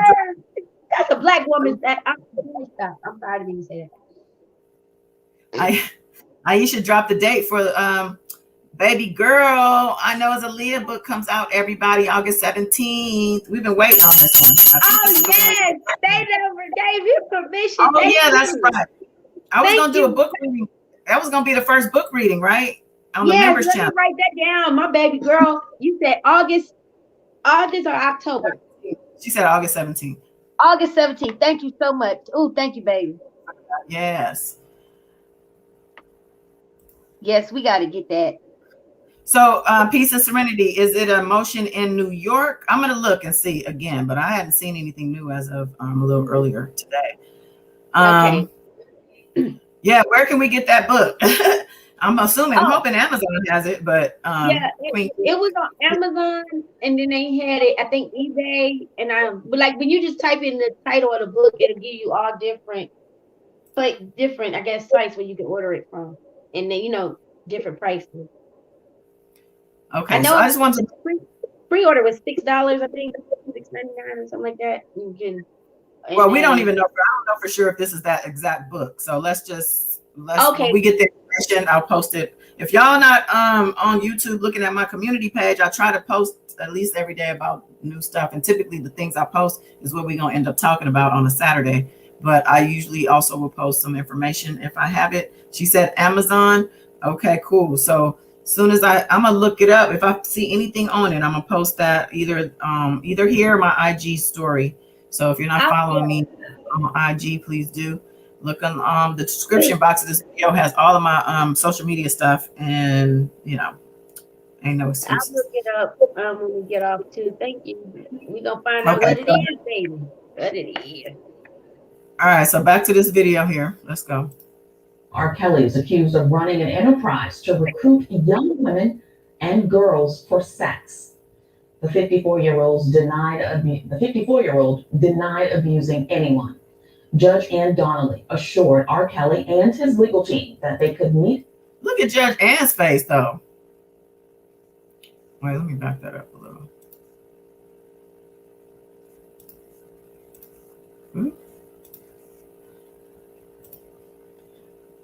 It's hard to see, I know. She has a shocked look or an upset look on her face, too. Everybody looks upset. Look at Tricky Nikki or Witchy Poo. Man, this is a horrible, whoever drew this does not look at her in a favorable light. Because I'm going to tell you something. As a cartoonist, he could have made her a little more cute, like a little Kardashian something happening, as opposed to this. I don't know what. This is crazy. That was probably the denial of the bond. Oh, the bond. Okay. Bond denied. The old boy next to it looked like he's still trying to process what just happened. Like, did you say that? Like, but I think he gave the people raw and uncut. I'm gonna give y'all what I really see. This is how it was. I mean, he got the detail too. Look at the look in R. Kelly eyes down to the pupil, baby. That is creepy because it looks so real. It does. Yeah. Wow. Ann Donnelly assured R. Kelly and his legal team that they could meet at the jail 7 days a week if they wanted, in terms of preparing for that trial next month. This since R. Kelly's mandatory quarantine is now over following his transfer from a Chicago facility to New York. The judge also ruled the trial will start as planned on August 9th, but opening statements have now been pushed back about a week to August 18th, and instead of a right after a jury is picked. Now, R. Kelly apparently did not address the court at the hearing, except to exchange greetings with the judge. Now, here joining us to give us more insight is the man behind the case. Not R. Kelly, but his attorney, Michael Leonard. He's part of that. So are we saying attorney or former attorney? I think I heard she gave him, or Greenberg, also until the 15th of this month. He explains that because I think it's a process. Wait, I'm gonna stop you. Does Michael Leonard explain? Because I'm gonna just go ahead and play it if so. You don't have to explain for him. Yeah, okay, cool. Okay. Oh, Aisha said the pre-order on the book is $21.49. Okay, and so Amazon, y'all, I'm gonna do a book reading on this. We're gonna read this thing together. But you got to be a member. So, and I know right now it's not a lot of us. I think somebody tried to come in here and talk about my numbers. Let me tell you something. I haven't been on Facebook for 20 years gathering supporters. I have been on here 2 years, and I had a con man come over here and target my channel and poison it and try to poison it, shall I say. And at this point, I'm rebuilding. So fuck you and the horse you rode up on when you want to come over here and talk shit, because we got all quality over here. It's quality versus to me quantity. It's never been about the numbers and the views. We're not some other people. It's about the message getting out there and the great conversation that we have. Exactly. And you got and not trying to switch, but they're petty. This is their life. They're gonna live and breathe this man. The man is gonna go to jail. Then what? What you need to be focusing on is making sure that the Republicans look. I sound like that girl. What was that girl? What was that girl's name that come? Yes, but mine is not a conspiracy theory. You need to be worried about how the Republicans are trying to suppress our black votes. You want to talk about something. Spend your time in that. I got, you know what? It's numbers. And I actually have that on my post-it. Thank you for bringing that up. A pedophile. Listen. It's horrible. Yeah. It is horrible, but thank you for bringing that up, because I have a whole set of post-it notes with stuff that I was supposed to touch on before I end this, and that is one of them. The voting laws and the abortion laws are being attacked right now, and we got an update on that Miami condo collapse, They did find a cat alive, so they do feel like they have some hope, if you could believe that. And they are worried about the workers who are working over there, saying they might be at risk of cancer. And then, of course, the residents who are nearby, they had got kicked out of their places because they like, we don't know if I'm not risking my life, you know. So and they just rejected the engineers' claims that it's safe. So and also hashtag pray for Haiti because the president got assassinated. It was already like always something like just I don't even know what to say. All I think about is Wyclef and what are you doing for your people? I always blame Wyclef, but it's of course not on Wyclef, but he's done a lot as far as putting up certain, like, I think some solar lighting and like a lot of different things. But the thing is, this here happening, they got all these suspects lined up against the wall in the place. It's a mess. Oh, JC said they found another building in Florida that they evacuated because it was ready to go too. Yeah. Wow. I would be so scared. Can you imagine living next door to that building that collapsed? And then yours might be next. Yeah. They had an interview with a lady that just escaped. She thought that they were doing construction. And she ran out the building to go talk to the maintenance guy. And she said, I can't understand why they doing construction at this time of morning. And she told her, and she said she started seeing pieces of the ceiling falling. And she told her daughter, come on, let's get up out of here. And it wasn't 10 seconds. That's when the building collapsed. Can you imagine that? No. 10 seconds. I'm telling you guys. She couldn't believe it. All she saw was white smoke. The truth is coming out about a lot of things, including construction of stuff. Like things are falling apart a lot of places. Like that's just like the flood in Detroit. They found out that the pipes, it was 117 of them had been backed up and clogged up and eventually busted. And that's how the flood happened. And it was because they wasn't unclogging them. They wasn't keeping the drain pipes clean and stuff. The city workers wasn't doing what they were supposed to do. Not maintaining. Yeah. And see, that's the problem. These people have these jobs and they rolling around in their trucks, fucking around all day. Like, one of the city workers got electrocuted because the power outage went out from the flood, and a live wire fell on him, working with the water company.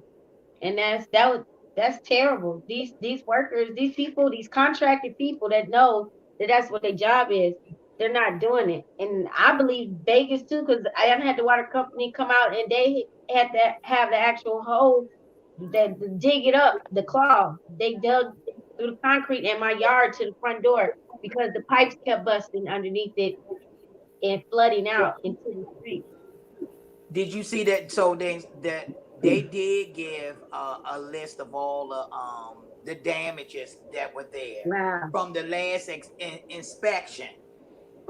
They was going to make it the cost of the people. I mean, I think it was like $15 million. And so I just couldn't believe, well, you know, where I live at is not expensive like it is in California. But you wanted somebody to pay $80,000 extra. You was going to make the cost of those repairs, give it to the bill it to the people.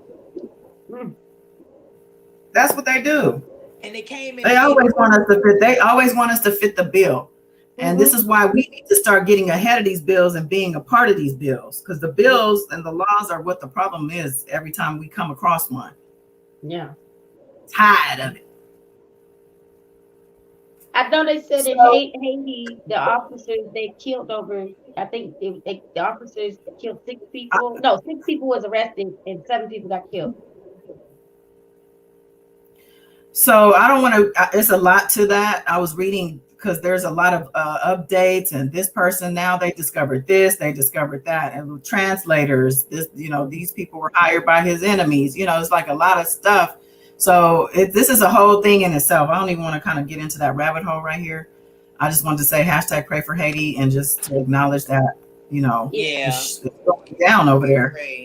Yeah. And I think they asked United States to send troops, and actually, I believe they were told no.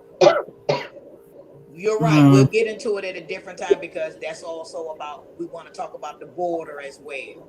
Yes. Oh, wow. That reminds me of something else too, real quick. I always forget when it comes to this person, Miss Kamala Harris. Just real quick, I had came across this article. I thought it was interesting. They said she basically came out to say, maybe I don't say no enough to basically the Biden, because Biden put that border on her in March. He appointed that to her. Now, mind you, she just became vice president in January. It's a big undertaking. You want to give her the border? You know how huge of a undertaking that thing is? And she's not, of course, doing everything hands-on. She's overseeing and she's in charge of the policy, but it is a huge job. She should be able to assign her own, team for that. But right here, she's basically saying, and this is in an interview with BET. Let me just say, she said, maybe she doesn't say no enough to Joe Biden. And what does that say about us as women? Here I go. I'm going to continue on this. We as women have a voice and we have a platform. We have ability to have people, to say what we need to say and do, what we want to do. And in that vein, here she is publicly saying, I don't tell this man no enough. Her boss. She doesn't say no enough, and she's acknowledging that and saying it out loud. And she probably should have told him no on that. That's too big of a job. I feel the same way about Deborah Canick, R. Kelly's new lawyer. I feel like he shouldn't have took this case. But we'll see how he does. We'll see. Let the people who were in the courtroom tell it. He was dynamic. He even seemed to have some type of rapport with Judge Ann, which makes sense if he is a New York attorney who has done both federal and state and, this and that. He most likely has come across her more than once in the courtroom. So, and this is what I was saying before about how lawyers and their rapport with the judges and the prosecutors and everybody, really, even the clerks and the guards, you gotta finesse that whole situation, because sometimes you might need a favor, or, you just not even a favor, but just, you might need just something, you know what I'm saying? Who knows what, but it's always better to, use honey rather than vinegar. And I think that working in the courtroom, you got to smile and chuck and jive. You got to do it. It's just part of it. And I was telling somebody today, a young lady I was schooling on corporate America, because, she's in the corporate world, but she's one kind of like me who speaks out and voices her opinion very loudly. I remember when I first the workforce, I was always like, well, wait a minute, and going over people's heads and talking to the big bosses and, just stuff that was just no. No, girl. And I had to learn though, like there's a game, you have to code switch. If you don't go in there with ebonics or whatever you want to call it, or, you got to play the game if you want to be in these things. And that goes also to Shikari with the weed in the Olympics, because that's not the place. You know what I'm saying? Time and place. I done went all over the world with that. With some of the Rico Kelly supporters, now all of a sudden now on Miss Fox, whatever their name is. Oh, I hated Greenberg. So glad he's out of here. So dumb. Bit done with it. I hate him. I never liked him. Is this what you say after you've prayed how many public prayers on YouTube and with the anointed Greenberg? Now you always hated the man. You never wanted him there anyway. And about time, he's so done. He's so happy. But you was falling out of the chair. Greenberg doing this, y'all. Greenberg doing this. We'll get to her because I got some audio, like I said. Let's hear real quick what Leonard has to say. That hearing. And he joins us again. Thank you for joining us, sir. You're one of several attorneys representing R. Kelly, who's facing multiple charges in several states. Attorney Leonard, thank you again. So let's jump right in. Mr. Kelly, as we all know him as is R. Kelly, he was in court in New York federal courtroom Thursday, and we understand you joined by phone from Chicago. Why do you think, or better yet, why was R. Kelly's bond denied? And did Judge Ann Donnelly give a reason? If so, what was it? Yeah, well, it was interesting. It was kind of a bond hearing that wasn't. It was sort of extraordinary from that standpoint. Traditionally in a federal court bond hearing, you spend your time arguing about why the person is not a and why they're not a danger to the community. This took on a different tenor because the reasons cited by counsel for the bond were issues that the judge was concerned about and really wanted to address with the counsel who filed the motion to make sure that he was really sort of serious about what he was saying. And, she sort of started out by questioning him about whether he was really serious that he believed the MCC Chicago had been eavesdropping on his FaceTime meetings with counsel and his in-person meetings. And so because that's a real serious issue. If it were true, you could get a case dismissed. And, when that happens at any jail, anywhere, that's, cause for alarm and cause for overturning, hundreds of cases. So. Okay. Did you hear that? Hello? Yes, we heard it. Yes, So I heard it. I heard that right there to me. So he said that's a very serious thing, and that's something you use to get a case dismissed. So I feel like obviously they are trying to get rid of this case. Forget getting rid of charges. They want to get rid of the case altogether. But if they can't get rid of the case altogether, the next step is probably going to be to try to dismiss some charges. There's probably going to be a lot of motions filed between now and whenever the last time they can file one, because this new attorney is just now getting up to speed, and he's probably in the know enough to say, why didn't you guys try to do this or that, or why didn't this happen or that happen? Now I'm gonna have to do everything in a whole bundle as opposed to individually. So he's gonna probably send a stack of motions to Judge Ann and try to minimize the case as much as he can. My opinion, of course. That's a lot of work to do. Lots of work. Let's continue. She was sort of taken aback by that allegation. And, really the only response that the counsel had was that my other attorney, Ms. Blank Becker, told me that she thought it was true. And really, obviously, the judge was not pleased because if it were true, it would be something that would lead to criminal charges and that sort of thing. And if it was true, like I said before in the previous live about the bond motion, why didn't anyone say anything when this was happening? They say Greenberg was the lead. He was the lead, but he wasn't the only. If you know your lead attorney, what's going on with your case. If there's a team of you, it's not all on him. I'm sorry. Like, that doesn't fly with me. Anyway. Another issue. Who would face criminal? Somebody say something? Charges, Attorney Leonard, if it were true. Oh yeah, well, if a jail or prison was tape recording meetings between attorneys and defendants or FaceTime meetings, they would be clearly federally prosecuted for doing that. So it's an extraordinary thing that really almost never happens. And if you want to make an allegation like that, you better make sure that it's true. And that's kind of what the judge was pointing out to the attorney. Got it. Okay, we also know that the judge also kept that August 9th court date, which gives the new attorneys very little time, as we discussed yesterday. I think the word we were trying to pronounce was Herculean efforts to get up to speed. See, I came back strong today. I got it right. We both practice, exactly. Yeah. So now they literally have to race to get up to speed, but they did push back opening statements. Does this help his new defense team prepare now? And will you be joining? We also know that you requested to be removed from the case, you and attorney Steve Greenberg. Well, we won't be joining, but keep in mind, up until... Okay. Wait, what? Did he say will or won't? Let me back up. I want to hear that again. Well, we won't be joining, but okay, he said we won't. Okay, I wanted to clarify.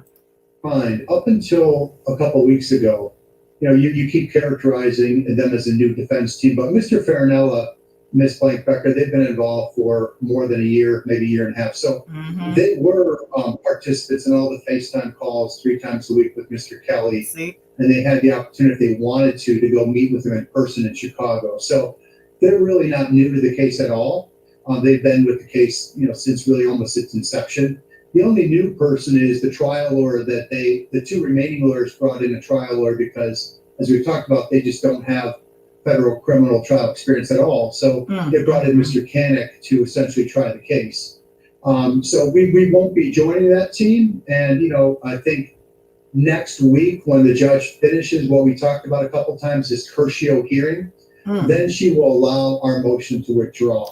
Okay. As we talked about previously, it's a procedural step. She can't let us out until she vets with Mr. Kelly in court to his face whatever conflicts might exist with Ms. Blank Becker, and also give his court-appointed counsel from New York the chance to meet with Mr. Kelly in person and explain those potential conflicts to him, which I understand that meeting is taking place today. Now, you mentioned if a jail, was recording. Let me start over. Mr. Kelly assumed, or he felt, that someone was listening to his conversations. Now with the judge saying that they can essentially meet every single day. Do you think that will happen? And does it still run the risk of him not feeling comfortable being open and honest and better yet transparent with his legal team while still meeting in jail? Well, just keep in mind, it wasn't Mr. Kelly that thought his meetings or calls were being recorded. I mean, I was on dozens of those calls, right? And I also met with him in person. I had no belief ever that they were being recorded. Okay, what happened was an investigator from suburban New York went to the jail. He had never been to the MCC Chicago in his whole life, and that was in like May, right? And he saw there's like kind of a box on the wall in the attorney meeting room, which in days of yesteryear, they used that to have cameras so that people could appear in court by video, and they don't use that anymore. There's no cameras in those boxes, right? But the investigator, who was unfamiliar with the facility, assumed that, oh, wow, maybe they have the capacity to tape us, which they don't, and they would never do, because it would be incredibly stupid. It would be the quickest means to get a case dismissed in federal court that you could possibly imagine, and all the guards at the jail would get federally prosecuted. So there's no concern that he was being taped in Chicago, and obviously all 4 of the attorneys were involved in all those FaceTime calls. There was no taping going on. And it wasn't really Mr. Kelly that brought the concern forward. It was that investigator who was just unfamiliar with the workings of Chicago MCC. So if he's saying it was the investigator that brought the concern up front, how did it end up in the motion? The investigator didn't put the motion together. And this was in the motion. So, this is embarrassing because you have attorney. Do that? Did she file the motion? She was a part of the motion. She and Farinella wrote the motion, put the motion together, or she signed off on it with him. So, but how you? Okay. I'm just like, exactly. That's crazy. So the investigator, he's like, it wasn't Mr. Kelly, it was the investigator, but clearly the team that you're still technically on for the moment put it in a motion that was filed into the court and as a truth. They said it as fact. They didn't say, oh, well, it was assumed, there was this box. No, there was a camera in front and a camera behind. Yep, that's what they said. That's exactly what they said. That's called lying to the court. They're really trying to get this thing thrown out any way they can, it seems.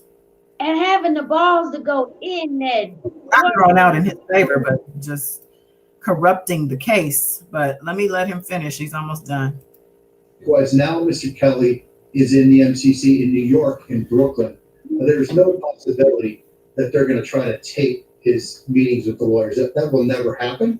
And again, if it did, the attorneys will probably welcome it because they get the case dismissed immediately. So there's no concern there. And the good thing is Mr. Kanek, the new trial lawyer, will have the chance, if he wants, to meet with R. Kelly every day of the week, including Saturday or Sunday, 8 hours a day. But realistically, of course, he's not going to spend all his time doing that. When you're preparing for trial, you're going to be keenly focused on, developing your cross-examinations and getting ready for trial in that respect. But it is good that the judge is entering an order requiring that facility in Brooklyn to give them essentially unfettered access to Mr. Kelly. But remember, the other two attorneys have had that kind of access for a year, but it's important for Mr. Kanek, who's really going to try the case, to have that access to get the relationship with Robert Kelly going.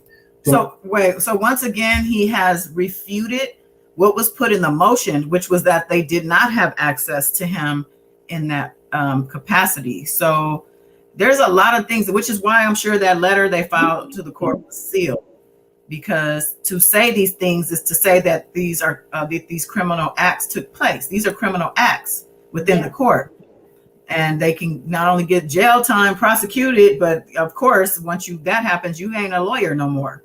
Like all your stuff gets stripped, your credentials. So why would y'all do this? This is what I see. R. Kelly, as we know him over here, because we don't idolize him in that way that a lot of other channels do. He is the type of guy where we are told this was happening in his household with his women, his cult. There was infighting with them, right? And he liked it. He kept it like that because he felt like it was competitive. Yeah. He wanted them to be on their toes. He liked to see that fire and feisty. Who cares more? What are you gonna do?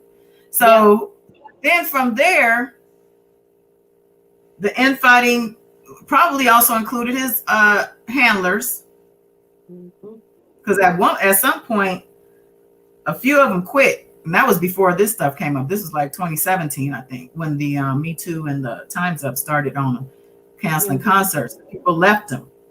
Yeah.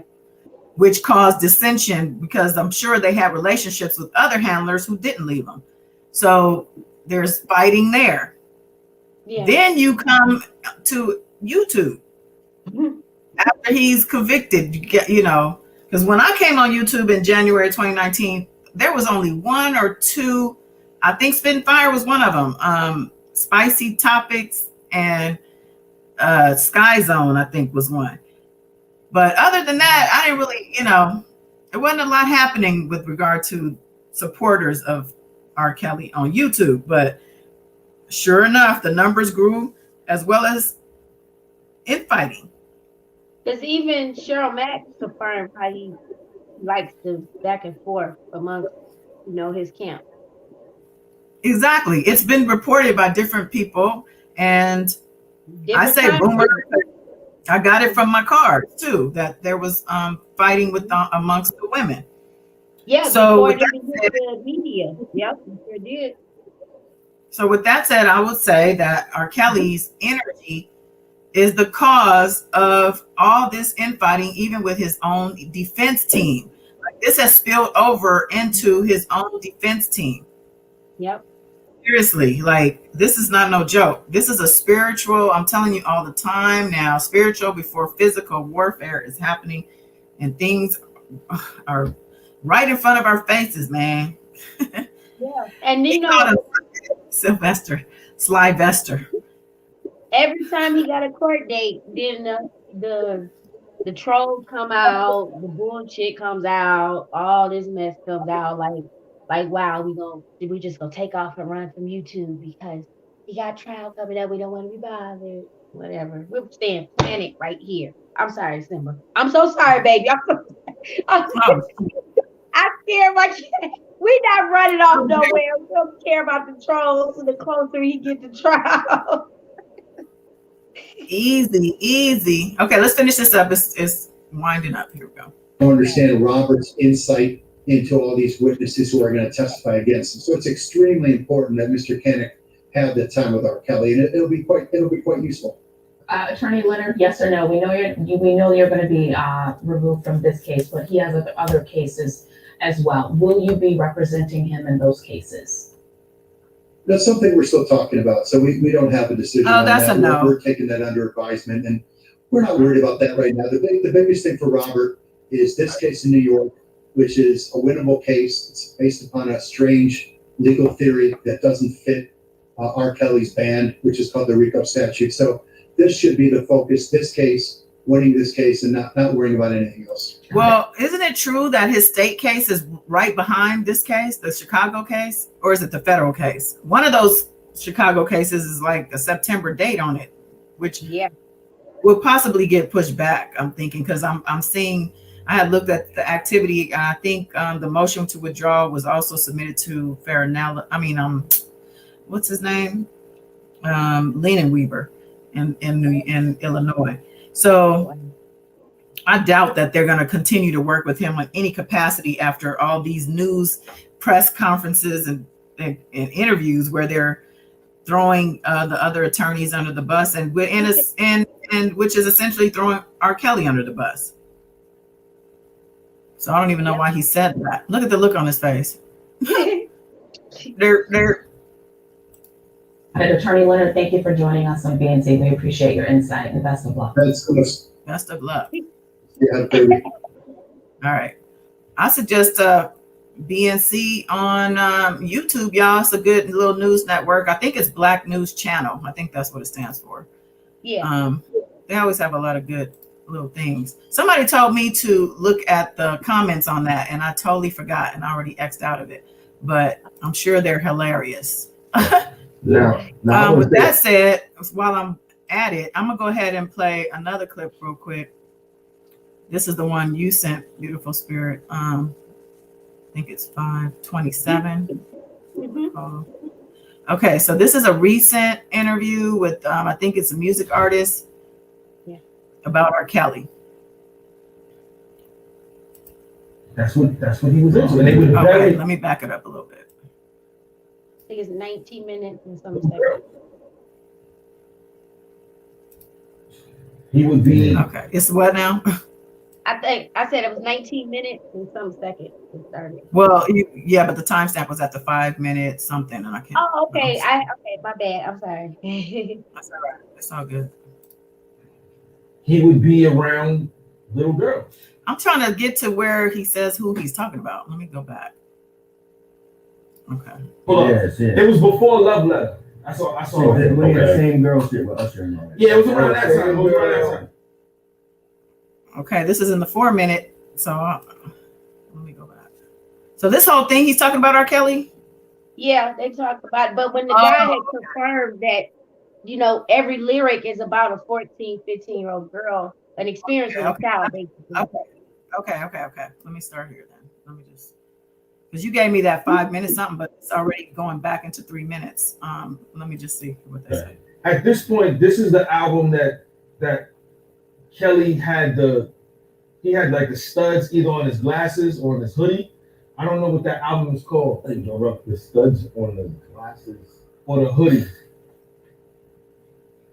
It was one of his it was before.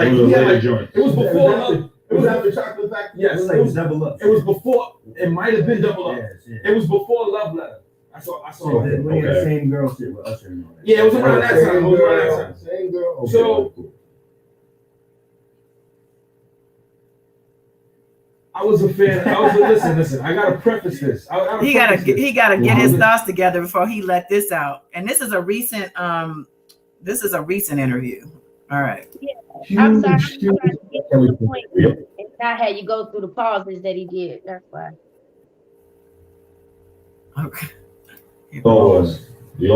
And shout out to Wayne Williams. Wayne Williams was R. Kelly's A&R. I would go see Wayne at least once every month. Mm-hmm. Just to get his because he's a DJ, so he would have this DJ mixes still on CDs, 2010. Right. And he was the only one in the building who was vocally supportive of Robert. Everybody in the building had a story about Robert. Wow. And they all just buried it. Wait. And they buried it. Wait. A story. When you say a story, I need you to be specific. Like the story would be like he would be around little girls. He would be. When he would go to cities, there would be a specific set of girls, and that's what he was into. And they would bury this. And the reason why they would bury it because he was bringing in so much money into the There it is. We knew that though. And hearing stuff like that, it makes my finger go like this. Right. You got to hit different. Yeah, it's nasty work all across the board. I'm not co-signing none of that. I threw out all when you go to a label, you have access to everything. You have access to all old CDs, old vinyls, remixes that they released that they probably only released in Kansas, or singles that they only released in China. You got access to that. I took everything I could have, Robin. And I just, after a while, when the shit started coming out, I threw everything away. Yeah. Because the stories that I heard then, it didn't resonate with me at that time. I'm still young. Even when we was, younger, like the tape was out, niggas didn't, Dave Chappelle making the jokes about it, didn't register to me at that point. Now hold on. Let me play devil's advocate. Right, yeah. Do we hate his music now? Oh shoot. Because of what was this? Wait a minute. Was this not showing up the whole time? Off of the experiences that he which is wild. All the leadership. Wait, hold on. All of that stuff is based off of it's based off of what he was experiencing. Yeah. Were you not? Was I showing the video or not? No, the video wasn't playing. No, just it was not showing up. No, are you serious? I was in the StreamYard. I didn't see it, and but y'all heard that? Or I don't know. Do I have to replay that? Or? I mean, we can hear it. We just didn't see the video. We can hear it though. But he's gonna verify what Kelly sung about. That ain't the same. Okay, I'm gonna go back. I know. Okay. I'm gonna just go back a little bit. Okay, let me go back. See, because it covered up. I don't know why it did that. Okay, let me go over here, share the screen. Then I gotta jump up and do something real quick, but I'm gonna be here. Just if it goes off and I'm not here, just I'll be right back. Okay, there we go. Dang it. I'm glad I looked though, because I'm like, this show is quiet. Okay. That man that peach cute. Huh? I said this man in that blue hat and that peach outfit, he kind of cute. I know. I was looking at him like he looked familiar. Yeah, he like is. somebody. I think we do know him, sis, or we gonna get in the eye. Building who was vocally supportive of Robert. Everybody in the building had a story about Robert. Wow. And they all just buried it. Wait. And they buried it. Wait. A story. When you say a story, I need you to be specific. Like the story would be like, he would be around little girls. He would be, when he would go to cities, there would be a specific set of girls, and that's what he was into. And they would bury this. And the reason why they would bury it because he was bringing in so much money into it. Now, people who support R. Kelly would take this and say, see, told you it was the record labels, told you they set him up, told you. But what he's saying is they buried the information and the stories about him. They covered up for him. They did not do anything to him. He did the acts himself, and they covered the acts up, and they should also be held accountable for that as well. And I'm not talking about money. I'm not talking about money. I'm talking about specific names and people who were at that time in a position to have put their foot on this stuff and would have possibly been able to save some lives. Yeah, some babies. They all need to be locked up. I say lives because these girls grew up to be women and their dreams were shattered. And not only their dreams, some of them their physical bodies because of the STDs that he passed along to. Yeah. They didn't need none of that mess in their life. Wow. Okay. And now I got daughters. Yep. And hearing stuff like that, it makes my finger go like this. Right. You got to hit different. Yeah, it's nasty work all across the board. I'm not co-signing none of that. I threw out all when you go to a label, you have access to everything. You have access to all old CDs, old vinyls, remixes that they released that they probably only released in Kansas, or singles that they only released in China. You got access to that. I took everything I could have, Robert. And I just, after a while, when the shit started coming out, I threw everything away. Yeah. Because the stories that I heard then, it didn't resonate with me at that time. I'm still young. Even when we was, younger, like the tape was out, niggas didn't, Dave Chappelle making the jokes about it, didn't register to me at that point. Now hold right? on. Let me play devil's advocate. Right, yeah. Do we hate his music now because of what he did? He wrote a lot of that music based off of the experiences that he Which had. is why. There it is. Right. With the girl, the little younger All girls. the shit. All of that stuff is based off of. It's based off of what he was experiencing. Yeah. Now, just getting deeper into this situation. I remember R. Kelly coming out on stage with a sign, 18 and older. You remember that?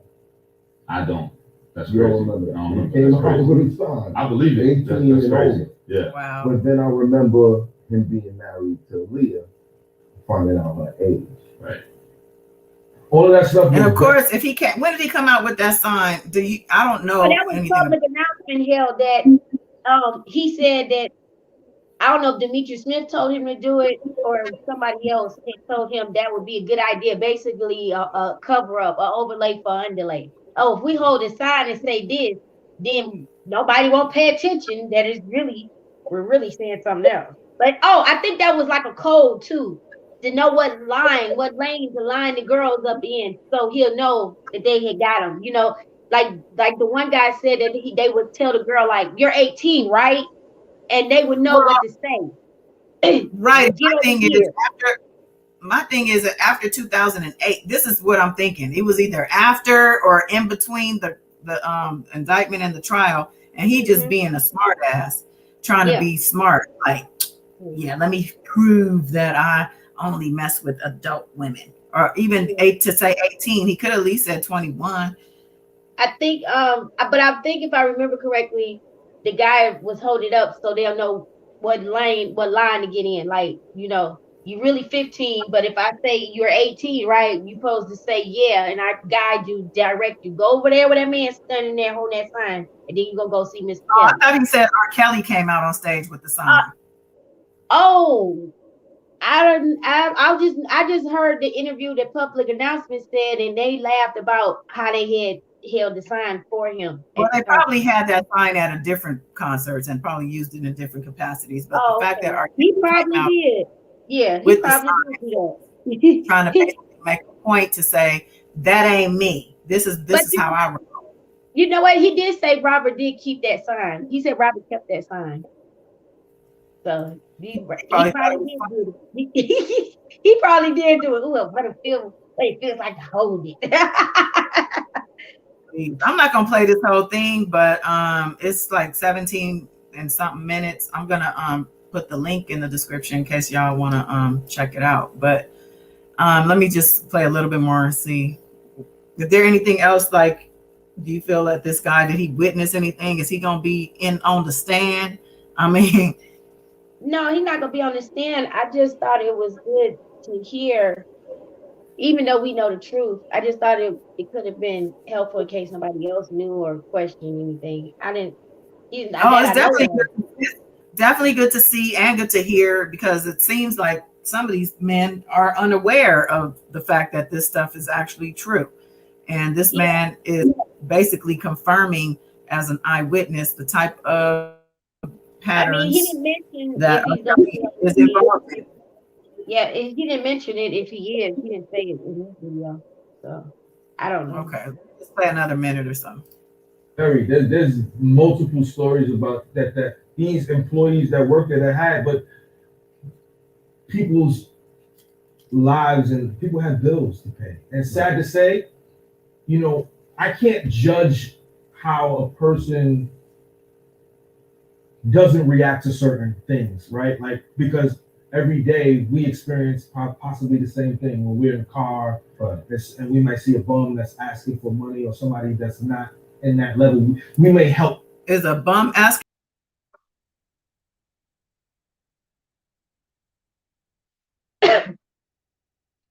Since you kicked yourself out of the live. Yeah, I think she got kicked off. Oh.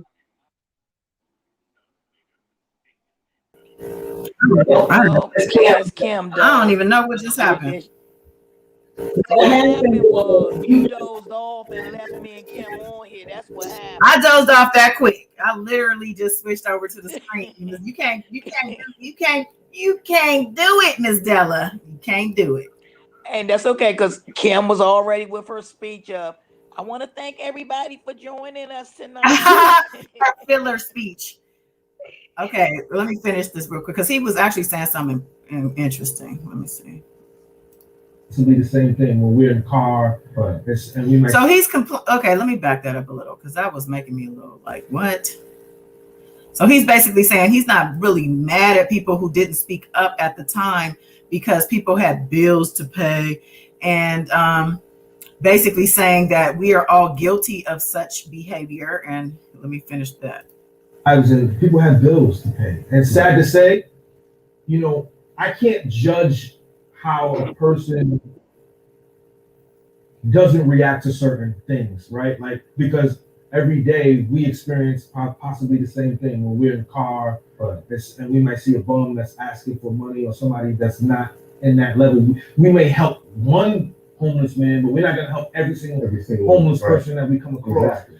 Okay, so can we compare the situations of helping a homeless person on the street with $1 or $2 versus knowing that this superstar with all this power is basically violating young girls and we're turning a blind eye to it? Are we comparing those things? Sounds like he's conflating the two. That's disappointing. That's disappointing to hear because it's not, you can't even compare those two things. Oh, I might give one bum $1, but I'm gonna walk by the other one. That's not a crime. It's not. And what they're doing, their situation is not a crime. They're, Let me see. So I can't judge these workers for not blowing the whistle on Kelly. I can't, because around the time too, people who was blowing the whistle was getting buried. Look at the Barnes situation and shit like that. Oh yeah. Yeah, I mean, okay, yeah, this video goes deep, so I'm gonna have to. I can't right now because we got more to go. But he brought up Dee Barnes. If you guys are you guys familiar with Dee Barnes? Dee Barnes is she hosted that rap show. I think it was BT or MTV, one of those stations back in the 90s.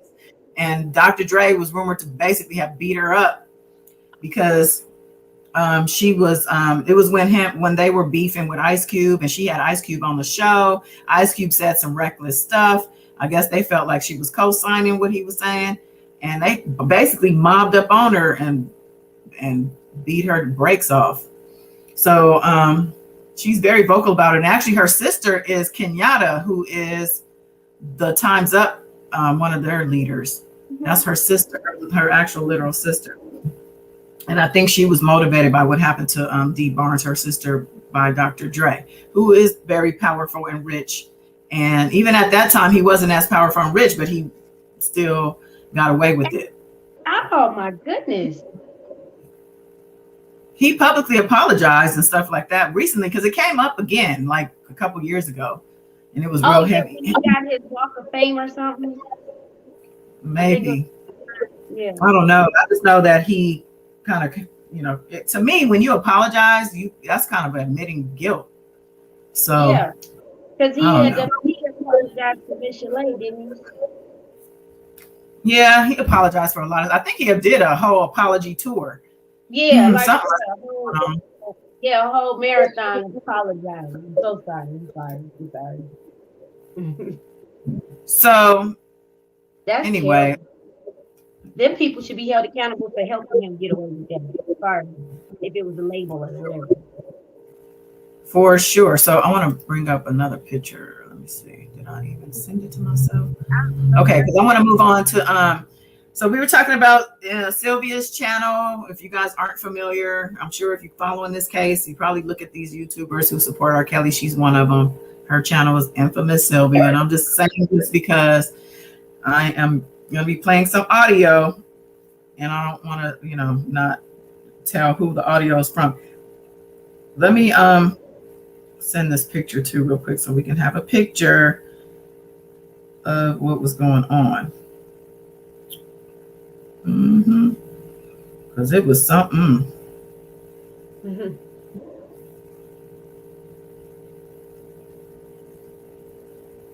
So what's Miss Della? What's going on over there, Miss Della? You know, I gotta tap in with you. Or do I have to wait on a commercial break? Oh, that's lovely. So it is now 2:45 a.m. This was a great live tonight. Everything is going fine. I heard everything that you said. I enjoyed the last video. You know me. Nice. It is what it is. My mind is set. I mean, it's terrible. It is what it is. So when you say your mind is set, are you saying that no matter what, at this point, you're pretty convinced that, you know, he's a guilty person? Not necessarily guilty. And I'm going to say this because, you know, I get a lot of comments and messages about the fact that I'm so biased.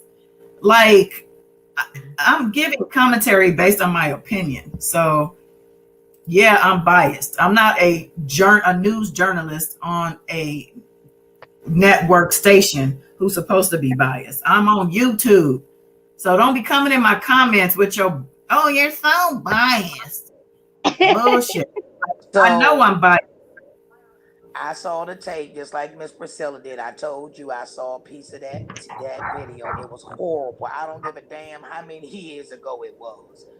No grown man should be with a 14-year-old child. It is disgusting. Like I said, I think certain people shouldn't testify.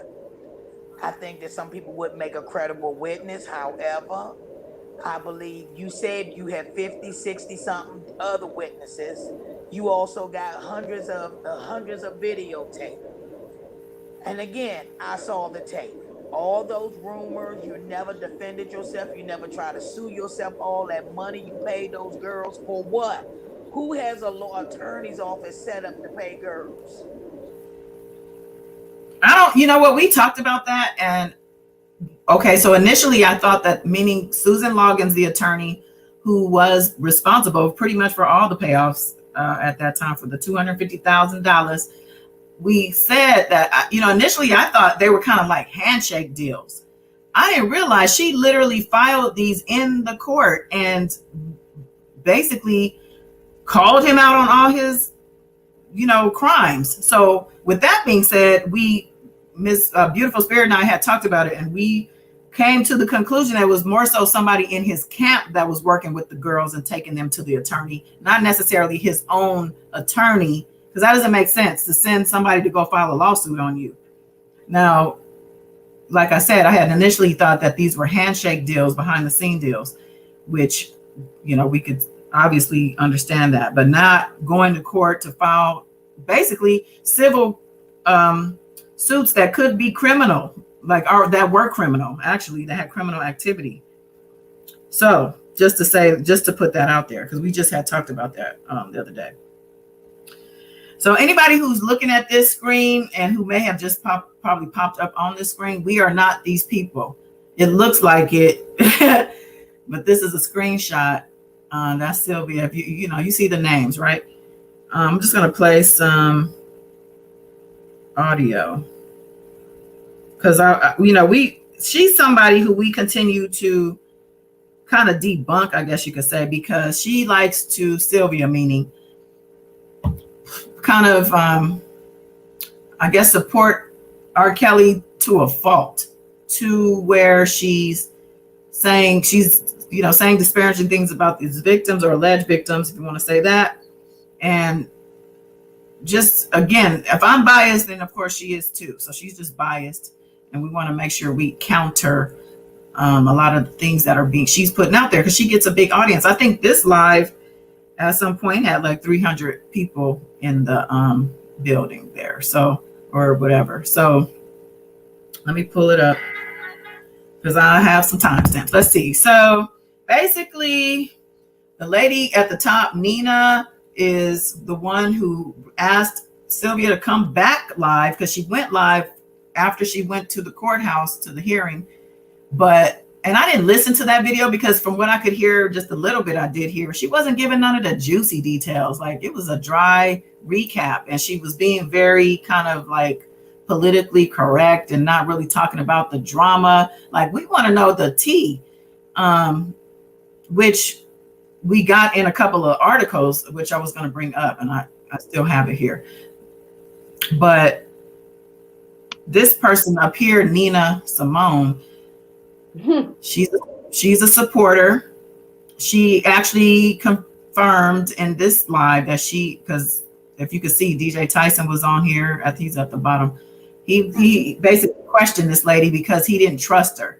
Because I guess she was kind of coming at Sylvia. She was asking some questions, but she was kind of challenging Sylvia on some stuff too. But she did say that, you know what, I started a fan page for R. Kelly in 2016 before all this stuff happened. And at this point, she has like 3 or 4 of them that she runs, I think, on Facebook or something, or maybe Instagram too. I don't know. But she makes it very clear that she's one who is reckless with some of the things she says. So anyway, other than that, the lady on the right, that nobody's anything, she's the lady or girl or whatever, she did the chalk writing on the asphalt at the prison. And supposedly the news picked it up and she said she had permission to do it, but Beautiful Spirit says she heard something different when she was listening to this earlier. So just to put that out there. So let me pull up the first little timestamp. And this is just basically this lady in the middle was kind of asking the questions for Sylvia. And then I think people in the chat were asking stuff, but I think she just wanted to know some details about the court experience. So here's one of the things. He appeared to you. This is, wait, let me back it up.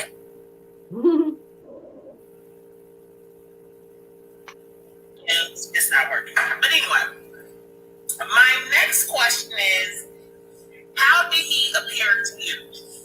And he is R. Kelly. She's asking, how did he appear to her in court? To me, because I said when I see him appear, I want to know, do he look healthy, distressed, with good spirits? I think I heard on like one of the news medias, they said that he looked tired and what about the words they used? Tired and I can't remember, but it wasn't good. It was negative. Maybe not good. To me, in a position that he is in, where he is at, I'm not gonna say he looked like the superstar that we know him to be, on point, well-groomed and things like that. He looks good physically, like his physique, as like I do see some muscle. So it looks like he's been working out, and his arms doing it. You see this is what I mean. Okay. How you gonna say he looked like he been working out? He looked like she's basically trying to say he looked like he was in shape, or like he trying to make him put him in a light, like he's just some like stud. Like she's trying to sugarcoat it, if you ask me. She's trying to water it down. She want to say the news people are correct, but I don't want them to look that bad, y'all. That's a good way to put that. You know what? I'm gonna take this picture down because it won't let me minimize it, and it looks like I'm playing her actual video, which I'm not. So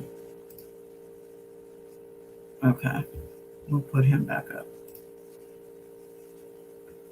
His belly is less than one the last time I saw him, because So he done lost weight. He got muscles in his arms. His belly has shrunk. I mean, I've seen him in person a couple of times, so he did look like he lost weight in the belly.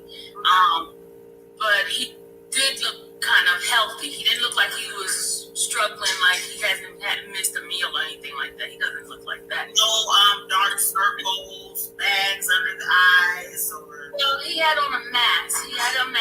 his face, so you really couldn't see his full face, but you did see his eyes. His eyes looked, at one point, it kind of looked sad. Really? Oh, really? Sad. And then what do you think? To me, it seemed like he was praying, because he closed his eyes several times while they were talking. It seemed like he was praying. Because even at one point, I started praying. I started calling Jesus, Jesus, Jesus. Because when things started sounding negative, I started calling on the Lord. That's what, because a couple of times my sister was like, "Sylvia, they're gonna kick you out," type of thing. Because I was saying it loud enough on that side for her to hear me saying Jesus, Jesus, Jesus. So the judge is listening to this woman in court saying Jesus, Jesus, Jesus during this proceeding, and that is so inappropriate. Like, she tried to cover it up, and I couldn't find the timestamp where she came back later to basically, somebody tried to call her out on that and say that that's, could get people banned from coming to court. And she said she couldn't hear me. He couldn't hear me either. Nobody could hear me. She lied. And this is what I mean about this person. Like, she'll say one thing and then turn around and then like cancel her own statement out with a lie. And I don't understand how people feel like could trust somebody like this with information. But yeah, let me see. I want to go on to another part, because I think this person is, she's stating that she communicates with R. Kelly. Now he emails her, and she's, I guess wants to be the queen of the sector, honey. So let me play this part.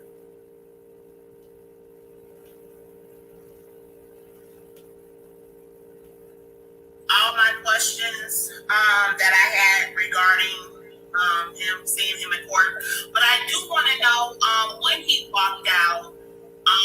They said he acknowledged someone in the courtroom by nodding his head. What was that? That was me.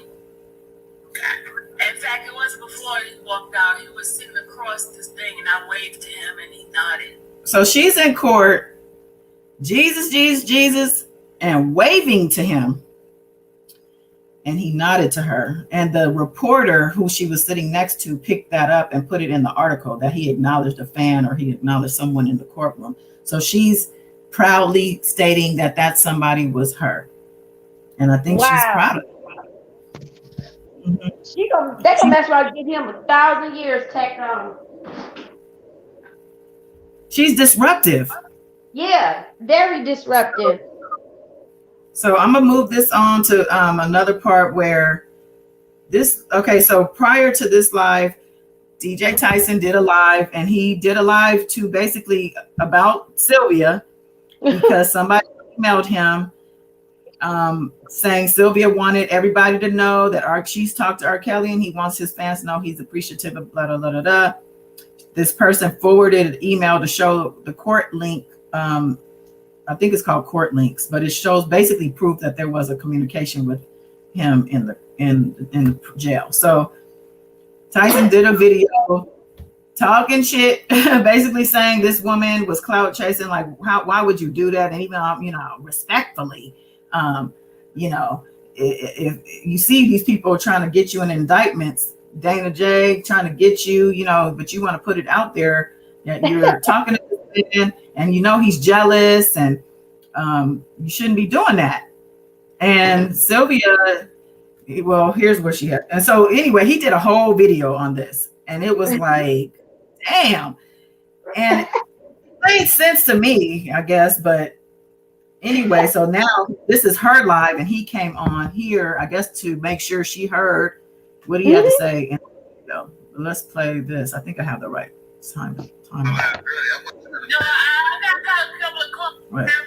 After you finish, go ahead. After they finish. Just serious, man. This man life is really, really on the line, man. They trying to railroad him. And that's why I be speaking the way I speak. And you see, I wasn't trying to offend you. I don't know if you heard my laugh earlier. I wasn't trying to. No, I got a couple of calls about you. I was about to say something about that. I was thinking about it for you. Because at one time you was like, man, I hear you. And then when I see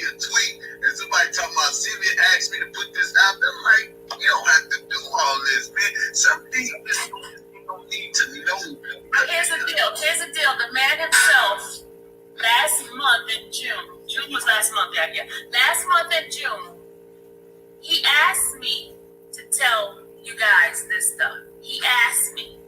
That was coming straight from him.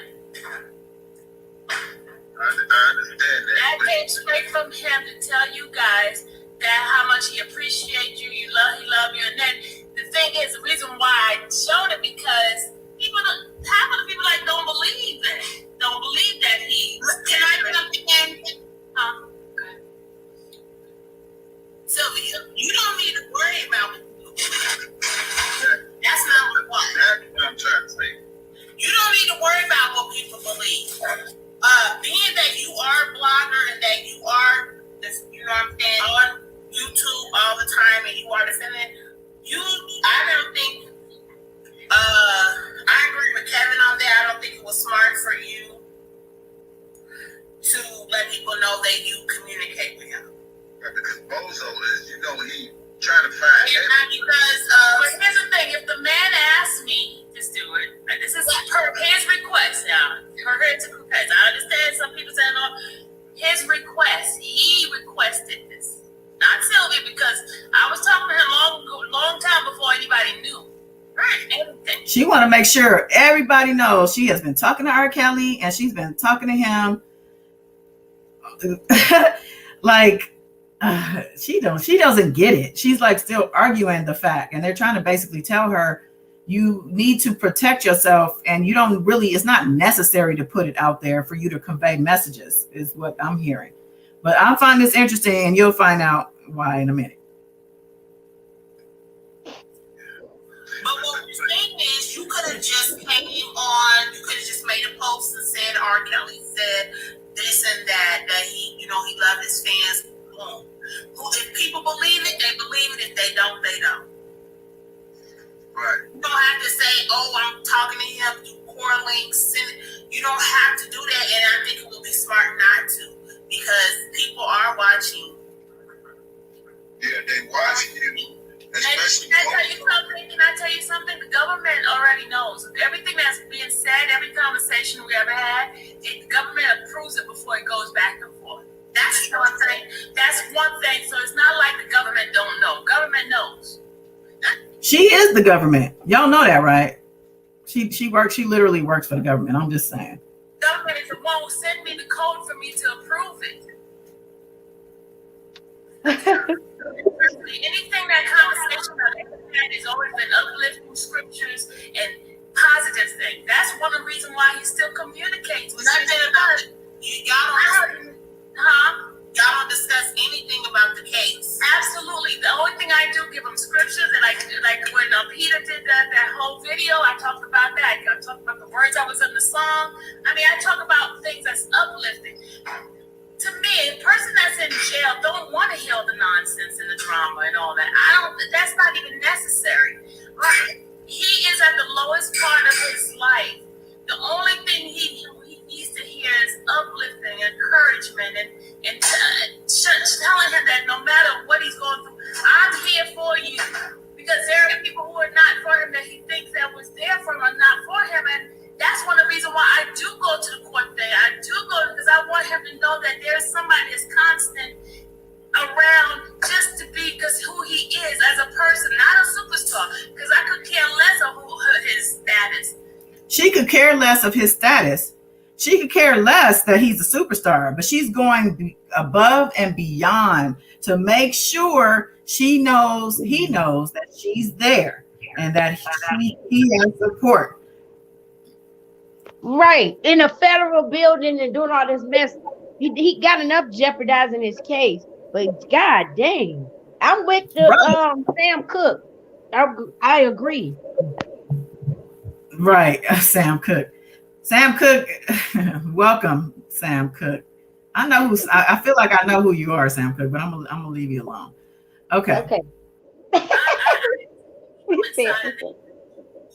who has nothing to do with lying. It has to do with him being a person that needs somebody to at least be there for him. His mama's not around. His siblings who should be in court are not in court. Right. His siblings are not in court. No other family members. He has grown up, born and raised in Chicago, right? And he has siblings and other family members. and people he's known as the superstar that he is, and who's in court that has actually got his back but Sylvia. What does that say about this man? Where is everybody? The question, I have the question and the answer. The question is, where is everybody? And the answer is let me drum roll.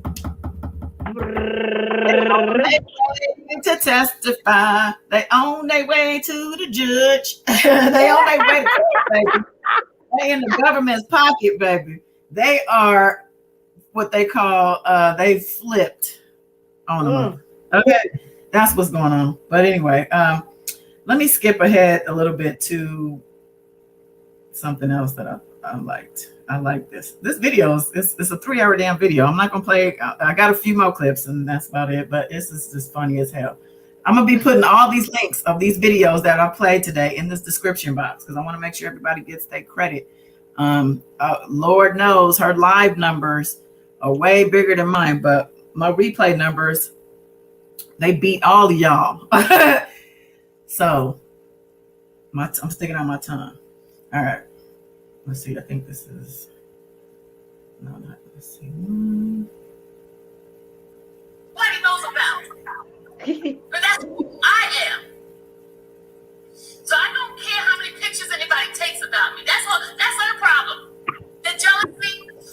God gave the favor. God said for him to contact Sylvia. God said for him to give Sylvia to add Sylvia to his email thing. Not Sylvia. I never asked him for that.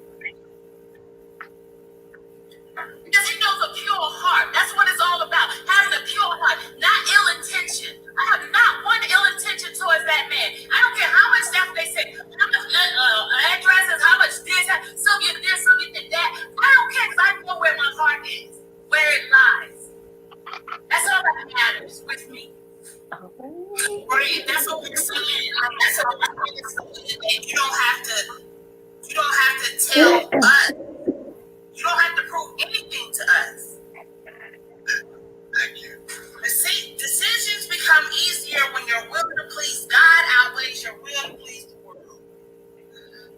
So this person is basically challenging Sylvia. She said, outweighing your, what did she say? Whatever she just said, basically saying you got to want to please God more than please the world. And she keeps, even though Sylvia is protesting that this is not for clout at all or for him to, I guess, like her or want to be her friend or want to meet her daughter or whatever it is she's trying to do. But she's saying, this lady, Nina, she's still saying, you can't please the world. You got to stop trying to please the world. Okay, we're almost at my point on this one. You don't have to prove it to us. That's how I'm saying anybody. I'm not trying to prove it. He asked me to do it. Right, and if it was Sylvia, I would have told y'all a long time ago what he was doing. And so all you had to do was make a post and say, well, that's the way you say it. This is the problem. Everybody's trying to tell Sylvia what to do. No, listen, you said you should have did it this way. You should have did it. I did it the way I wanted to do it. Okay. You did. That's it. Let's just, I did it the way I wanted to do it. I'm so sick and tired of people telling me, I'm 54 years old. I do what the hell I want to do. Let them know. You guys can give me your opinion, but that doesn't mean I have to listen to what your opinion is.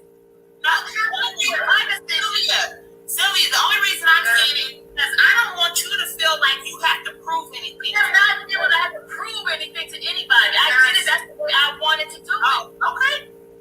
That's all. That's all I was saying. You don't have to prove anything. She keeps repeating herself. That's what I was saying. It struck a nerve. Nobody. Oh, a big one. Everything you do, somebody comes back and say, oh, she's lying. Oh, she don't know. She don't talk that good. Oh, she don't. And what I'm telling you is ignore that. You don't have to prove She said they say she don't talk that clear. And that's one of the accusations. That definitely is. She doesn't. She fumbles her words too much for me. But a little bit thrown off. So she verified what the girl was saying. She said she's not proving nothing to nobody, but you just said, oh, I get it. You did. That's why you're doing it. To prove you're not lying this time. Right, exactly. That's exactly. Just a little bit. I do what I want to do. Yeah, I don't think I ever seen, and I watch her because she, I just be wanting to see what she talking about sometimes because I have to rebut her. But I ain't never seen her that mad. Too late because they see the title and they wanna know what happened at court. Sorry. All right. What did? Guys, nobody said Aunt Donnelly is really gonna. She's not working against him. She's working with him. That's what I said. That's the girl that drew the chalk. I don't want. Okay, so let me just. Basically, I have some more, but I'm not gonna play them. Basically, some things got said in here. We know that Geronda is the pregnant witness. That is the reason why they didn't give a full 14-day delay, because her due date is very close to that. So, that's from you, beautiful spirit. Whatever you doing, clearing your throat, you make it in my throat. Let me take a sip. I was drinking this. Well, I don't know if you can see it. This little red. Lord have mercy. I know I ain't 50. This strawberry daiquiri slushy stuff, and sometimes it make a little tickle in your throat, but. I thought you meant because my right hand was itching. I was just thanking the Lord. Thank you. Yes. So I'm gonna put the link for this because y'all, this is a mess. If you guys are at all interested in what happened in the courtroom, they talk about the drama. I'm gonna try to sum some stuff up because it's crazy, and I feel like some of these people really don't think about the effects, the ramifications from messing with the court, messing with the feds, messing with the judge. Like, you don't go into a court of a high profile case, sit in the front row where the superstar of the fallen star, shall we say, it has you in his peripheral, and you over there waving. And then when she said something bad happened in the court, which I'm assuming it was all bad for him, she was going, Jesus, Jesus, Jesus, enough for the judge to hear her and for him to hear her. I think that's what her whole point was for him to hear her, since they're emailing each other. It's kind of like they're having a little bit of a relationship with each other, a pen palship, if you will. And she's showing up for court for her man. Guess what? Go ahead. Even looking at that, it's a long video. I didn't finish the rest, but I thought it was the Miss Lady Nina Simone. I thought it was her channel for a minute. I thought you didn't look like it was added to her live. Oh, you on live too? I think she was on her own live.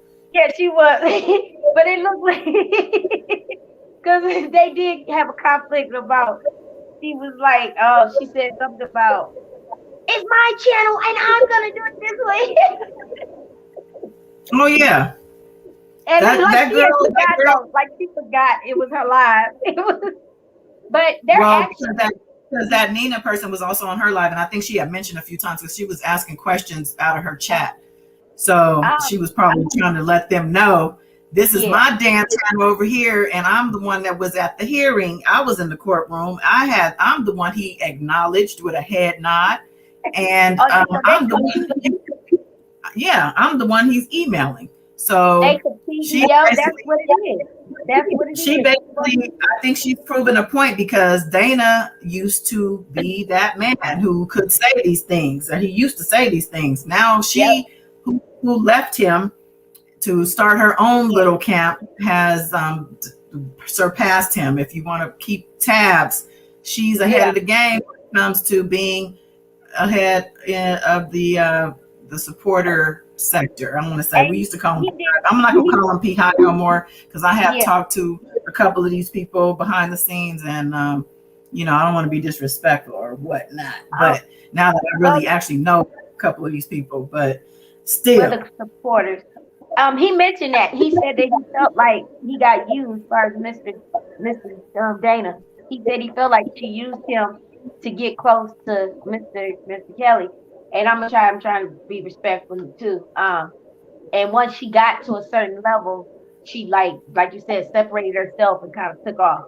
And he felt like, because he was always the first one on the scene. I saw him. He talked to me. Oh God, he got booted out the way. That's terrible. Queen Keisha, I wonder if Joycelyn is doing well. I'm concerned she's so hidden now. Yes, I agree, Miss Queen Keish. I've been worried about her. Like she went under the radar, like dropped off.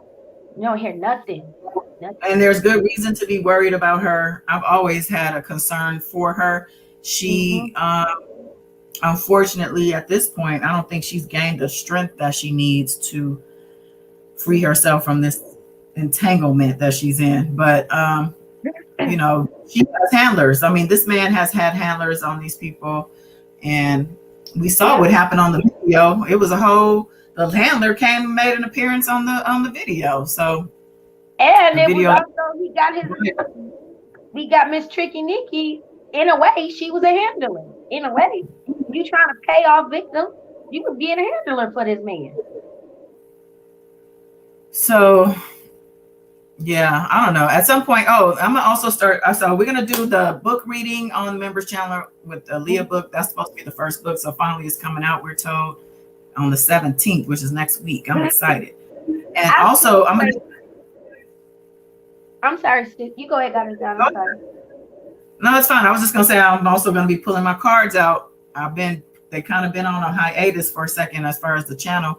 I'll pull my cards out again and get back to doing some readings and stuff. So, and we can do Aaliyah again if you want. If we're gonna read that book, we can get back into the case with the cards and just, you know, do it like that. But that's gonna be members only because my cards for me, I've realized are personal, and that's why I haven't done them anymore. I used to do them on Sundays. Every other Sunday, I would pick somebody from like the past, Black person, and read them. If you can go in the archives and see their readings.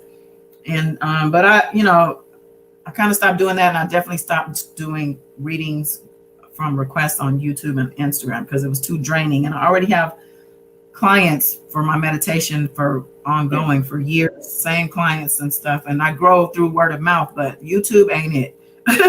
It is too much. So anyway, with all that, you protect your energy. Something go ahead. You protect your energy at all times. That's something dear, like I said, it's personal. So you have to. Oh yeah, for sure. Gotta protect my energy. Woo, let me tell you. But so with that being said, if you don't have nothing to hide and you're part of the Work Gang, join as a member. It's only like $1.99 a month, if that. Might be 99 cents. I think I did the lowest I could because it's not about the money for me, but it's more so about the exclusivity and the VIP kind of designation, I guess you could say. So it becomes like a VIP room at the club. All right. So R. Kelly. So back to R. Kelly. So there's so much going on. See, this isn't the R. Kelly night that I do here. We do Wednesday nights for R. Kelly, and that's when we go into the case. And we're going, we've started doing recounting his crime line, and we made it up to 2017, I think, or actually 2019 when the docuseries came out. We will be continuing that. We're already at a 3-hour mark, so I think thank you, Sam Cook, for subscribing. I saw the free R. Kelly, and that's all good. As long as you're respectful, it's cool. But COVID. Oh, that's right. Vaccine. Thank you. Yes. I wanted to cover. Somebody had also asked if we were aware that Trump's appointed Social Security Administrator, Biden Biden was going to fire him. The guy wouldn't resign, so Biden was going to fire him, and then I guess he finally did resign. But from what I last had read, he was holding out, and he basically was kind of like, well, we don't know if he's going to show up on Monday or not, but he shouldn't. And I think he was threatening to. But I think at the end of the day, he ended up resigning. But my thing is, I don't know why a Trump appointed anybody was still in office at this point. Right. He should have got rid of everybody. Like, how could you even trust anybody? Yeah. Okay, exactly. so JC said he refused to resign, so Biden went ahead and fired him. Oh. Okay, so he's fired. But he said, I think that's even still when he was saying, I'm still going to show up. He was basically, Trump got him in there spying like a mug. I'm telling you.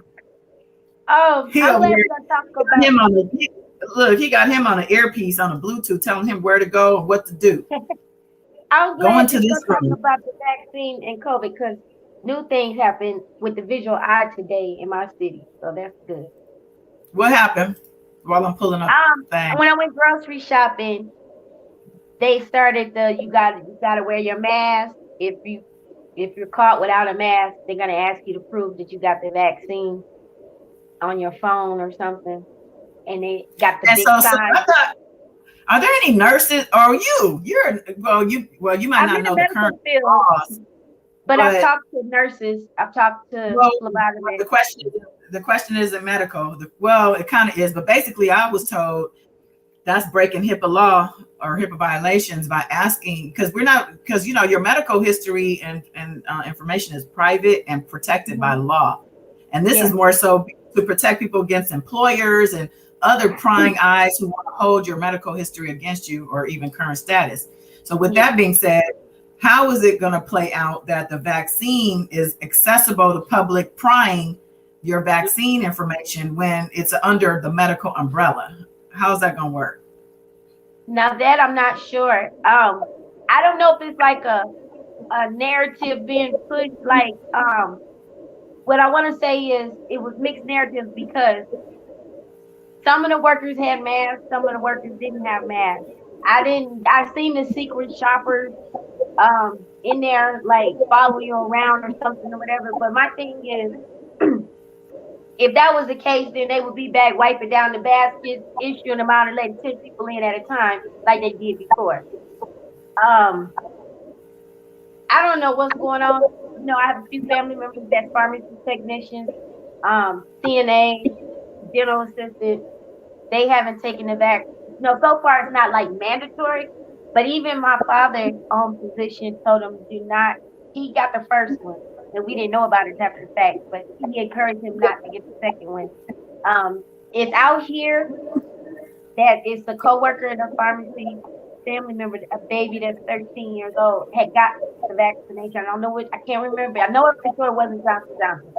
I don't know if it was Pfizer or Moderna. And the baby is in the hospital, brain damage, paralyzed, weight down, no previous health problems, had just received just the first vaccination. Sort of like the same symptoms as the 18-year-old that was out here that got flown to California, and now she's coming around now. They had the brain damage too as well, and blood clots and seizure activity from getting the Moderna vaccination. But they don't have that on the news. But there's a lot of medical staff members now. They're either quitting, getting their jobs. I talked to a nurse.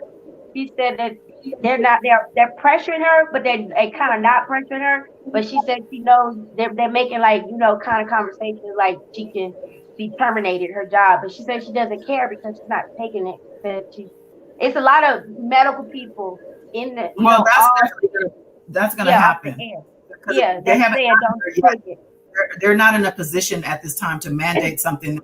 It's just really, I think only the Pfizer has been approved outside of being an emergency vaccination. Right. These things are still in emergency status as far as the approval is concerned. So I wanted to, real quick though, can I ask for Hazel, if anybody knows the name of that Aaliyah book, can you put it in the chat, please? I think it was called The Murder Case of Aaliyah.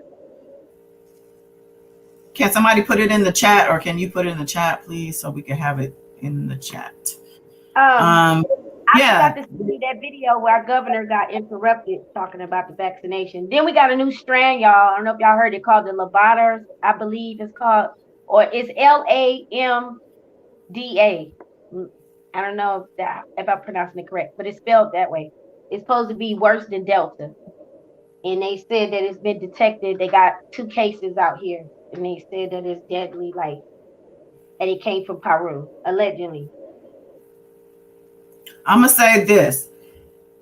I've been reporting on this stuff, and I posted a video about that Delta variant last week, and they have been pumping the news to say that this variant is targeting regions where mostly unvaccinated people reside, which to me, how is a virus targeting a certain type of person, whether they're vaccinated or not? The virus know where to go. I don't know if I don't know if that's a scientific way to track. I don't think that's scientific. Right. I do have an article here. This is about the vaccine itself, but JC mentioned something about the schools, and I have something else I want to pull up about that, because that to me was like, when I read that, I was like, what? Okay, so this article, and I still have the R. Kelly article up here that I was, I guess, going to read about with the judge and how mad the judge was and all that, but we can talk about that on Wednesday. I can't do too much R. Kelly every time I go live. Like, come on, y'all. Okay, it was over 500 students got vaccinated and non-vaccinated got sent home before the summer started out here. Oh. Yeah. Okay, so this article is talking about a new wave scientists feared most. I think it's, where is this at? In Tunisia. So it's interesting, you know, because some people, y'all could say, oh, well, that's way over there. But you remember where this thing supposedly started, in China, right? But the deep parts of China. But these things travel fast, because I don't even know if they have restrictions on travelers. I'm assuming they would have restrictions on travelers coming from places like this, where they're saying that, let me just read this. It says coroners in Tunisia, which is experiencing its fourth and worst wave of the COVID pandemic, have run out of space, meaning the dead are often left in crowded hospital rooms alongside still suffering patients for 24 hours.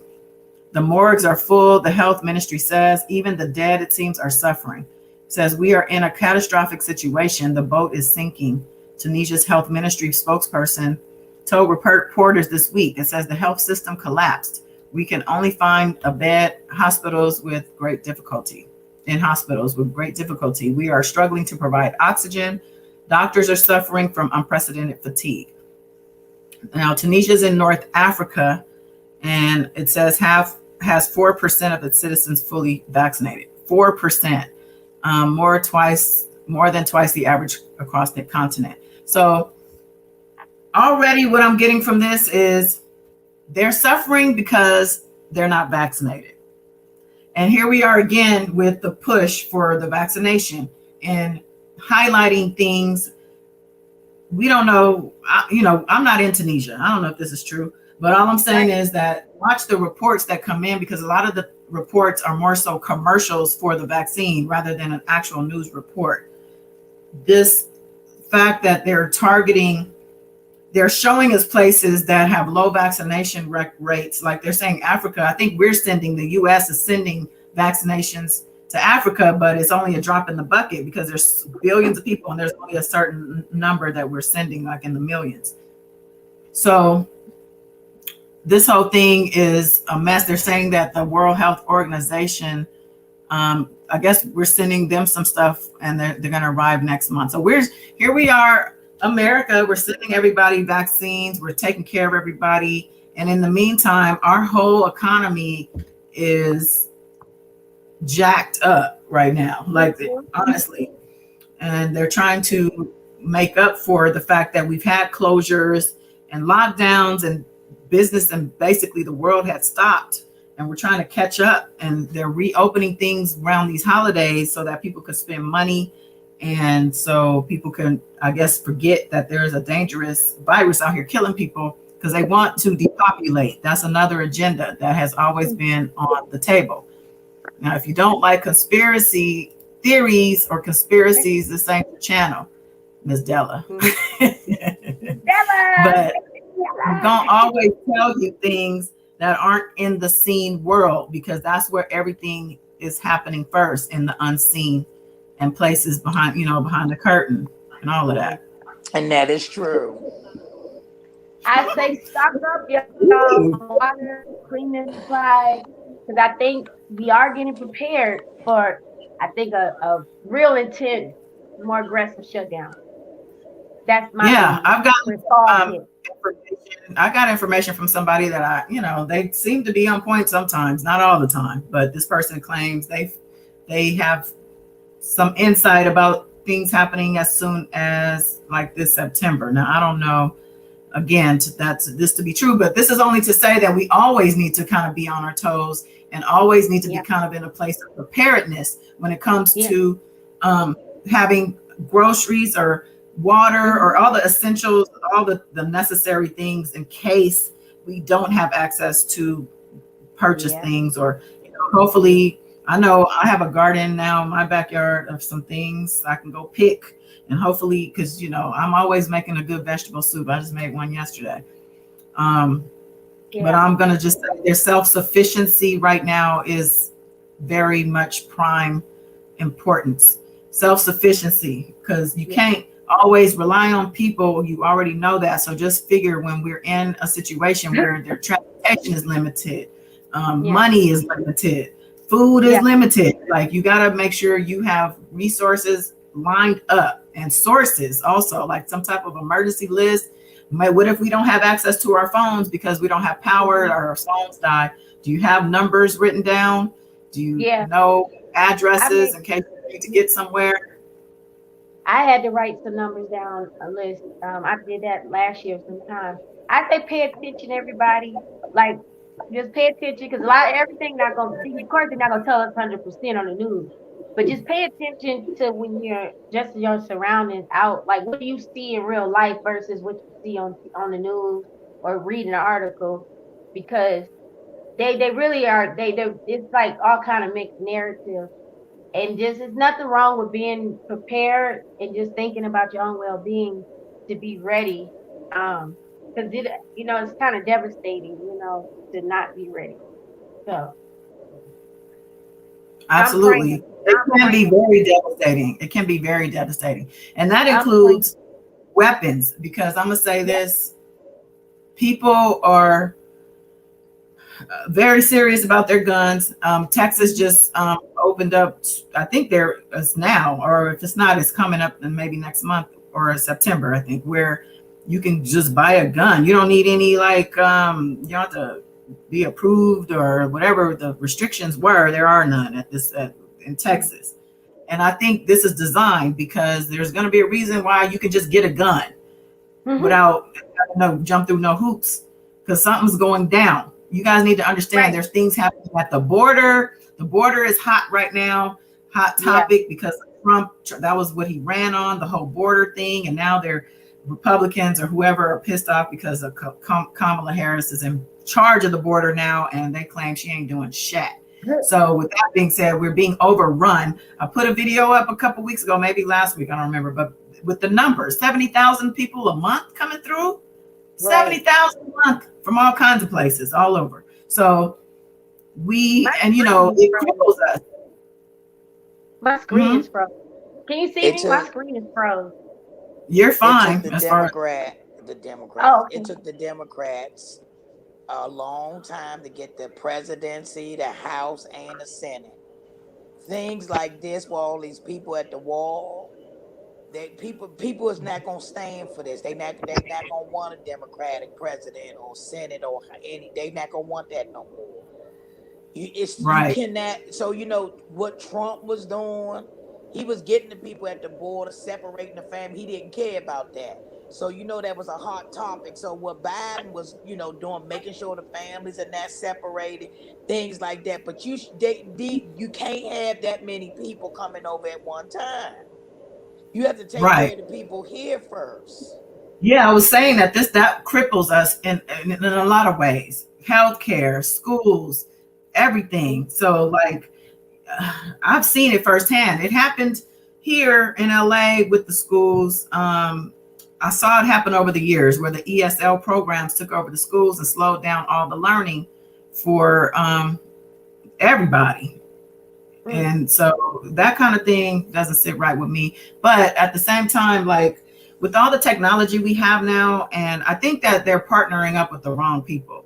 They need to get with these Silicon Valley people or whoever can, like, get this tech stuff together, because I think that's what's missing. They're still trying to do manpower, boots on ground type of work, where you really need to be using drones and satellites and whatever else other tech things you find on some of these TV shows where they can find somebody. That Queen Latifah show, The Equalizer, I love that show. She got somebody set up in the subway station who has all types of technology and he can find anybody.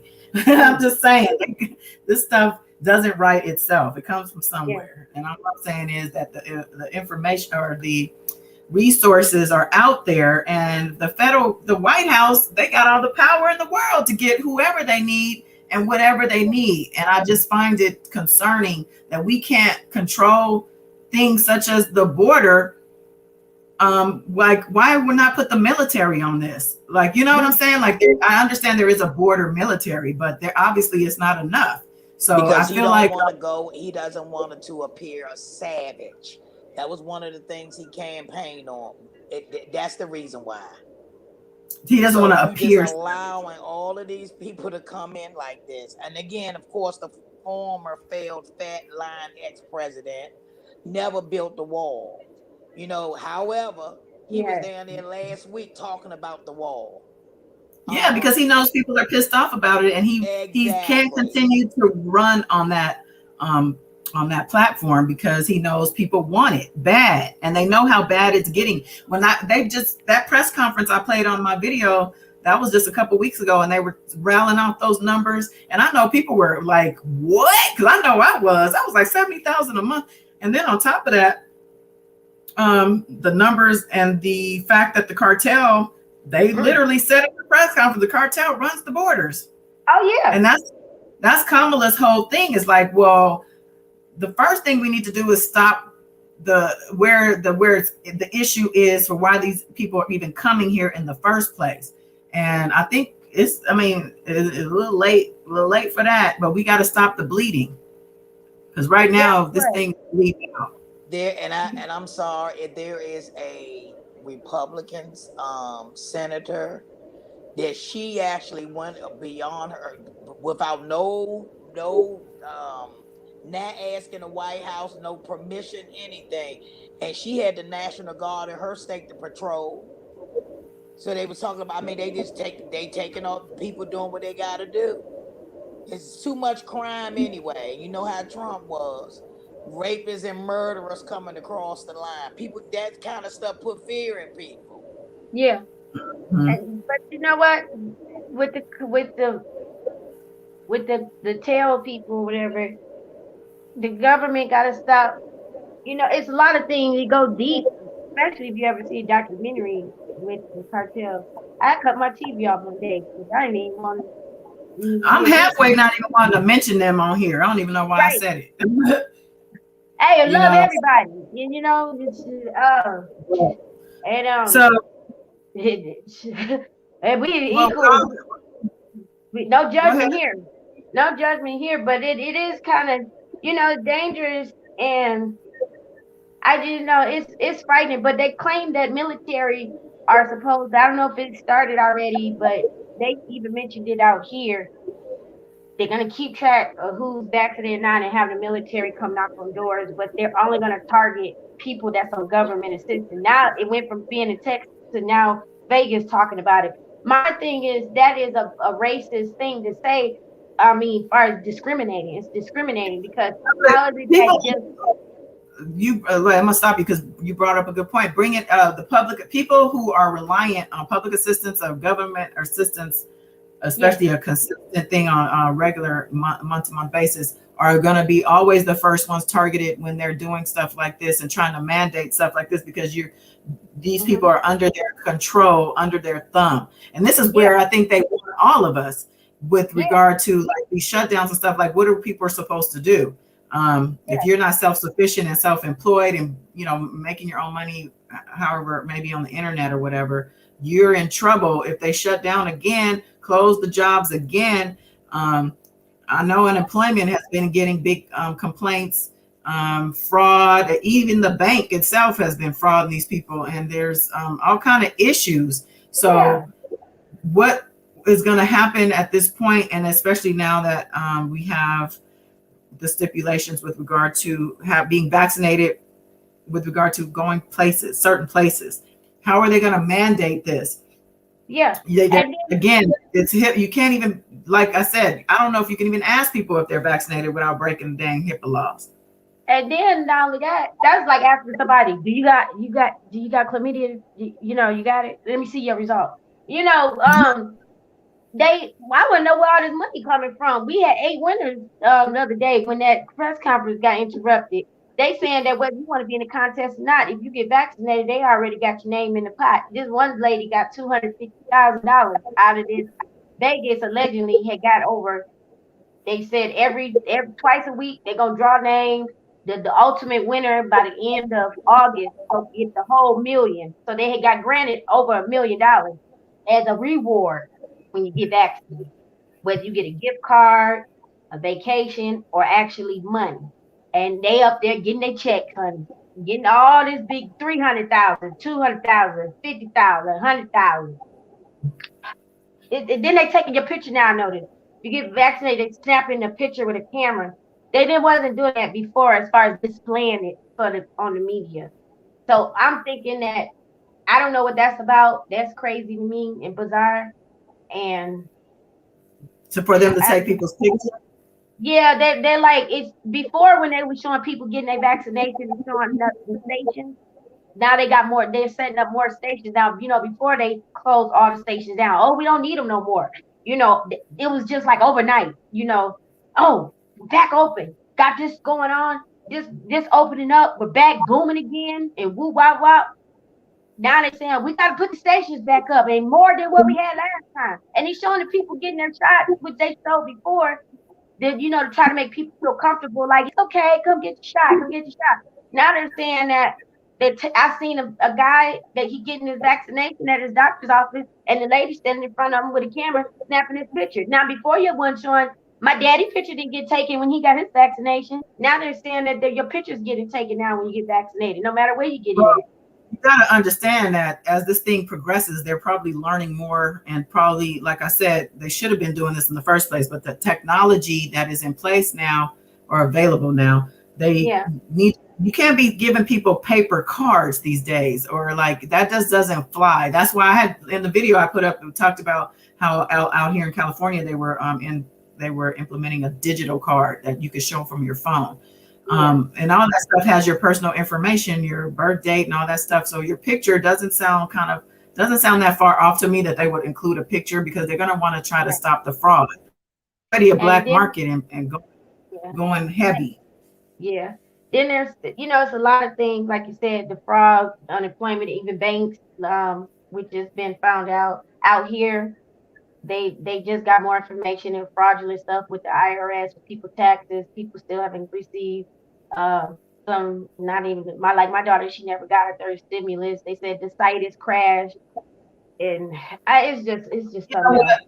I wouldn't be surprised if they put us all on one card at one point, and that card, like these other cards would have a chip. And I think this is the chip that everybody has been talking and scared about. Although they're going to give us the chip, I think is in a card, and I think it's going to be a universal card, and it's going to be for everything. All your stuff is going to be on there, including your vaccination status and stuff like that. Because guess what? It was, I want to say it was taught when Pulaski was fighting to get a $2,000 or $3,000 monthly. They were saying that maybe at some point in time, everybody's just going to get issued just one standard debit card, and then monthly the payments will be on there. I think it's going to come to light, to be honest. Well, I guess time is going to tell. But I want to wrap this because I'm getting tired. I did want to play this one little short piece of audio real quick because I forgot this, and I'm going to put her picture back up here just for this real quick. Okay. So y'all can remember who it is. The girl up here at the top in the middle, Nina Simone. Okay. Now, the conversation went to, this is back on that live, and the conversation went to the fact that R. Kelly should have been dating women his age. Somebody said this, or women who are at least professionally inclined, who can match his yoke or whatever. So this woman up here says this to that. Let me see. I hope I have the right timestamp. Or things like this will happen. Some people like the ghetto. Some people like the ghetto better than the star celebrity. Stevie Wonder married a regular woman. Stevie Wonder married a regular woman.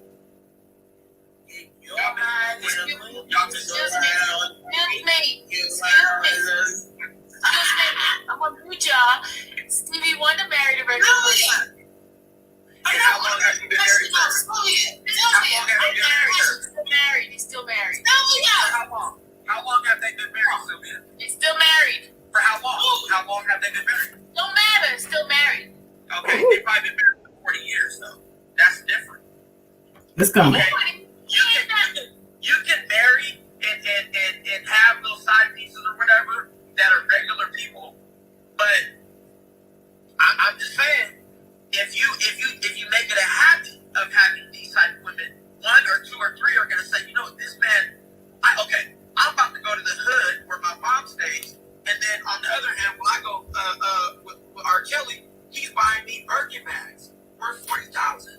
So R. Kelly, what? did R. Kelly buy anybody a $40,000 Birkin? Are we gonna believe that? Because I don't believe that. I ain't heard that shit. I heard McDonald's and Chinese. Okay. McDonald's. McDonald's and Chinese. Goddamn. That's what they do. That's just a fact. That is what they did. But that's what they did. Now think about it. If he would have gotten with Rihanna, Here it comes. Whitney, I'm just naming Celine Dion, you think they were gonna try to extort him? Absolutely. No, they wouldn't. He won They have his own. They have their own.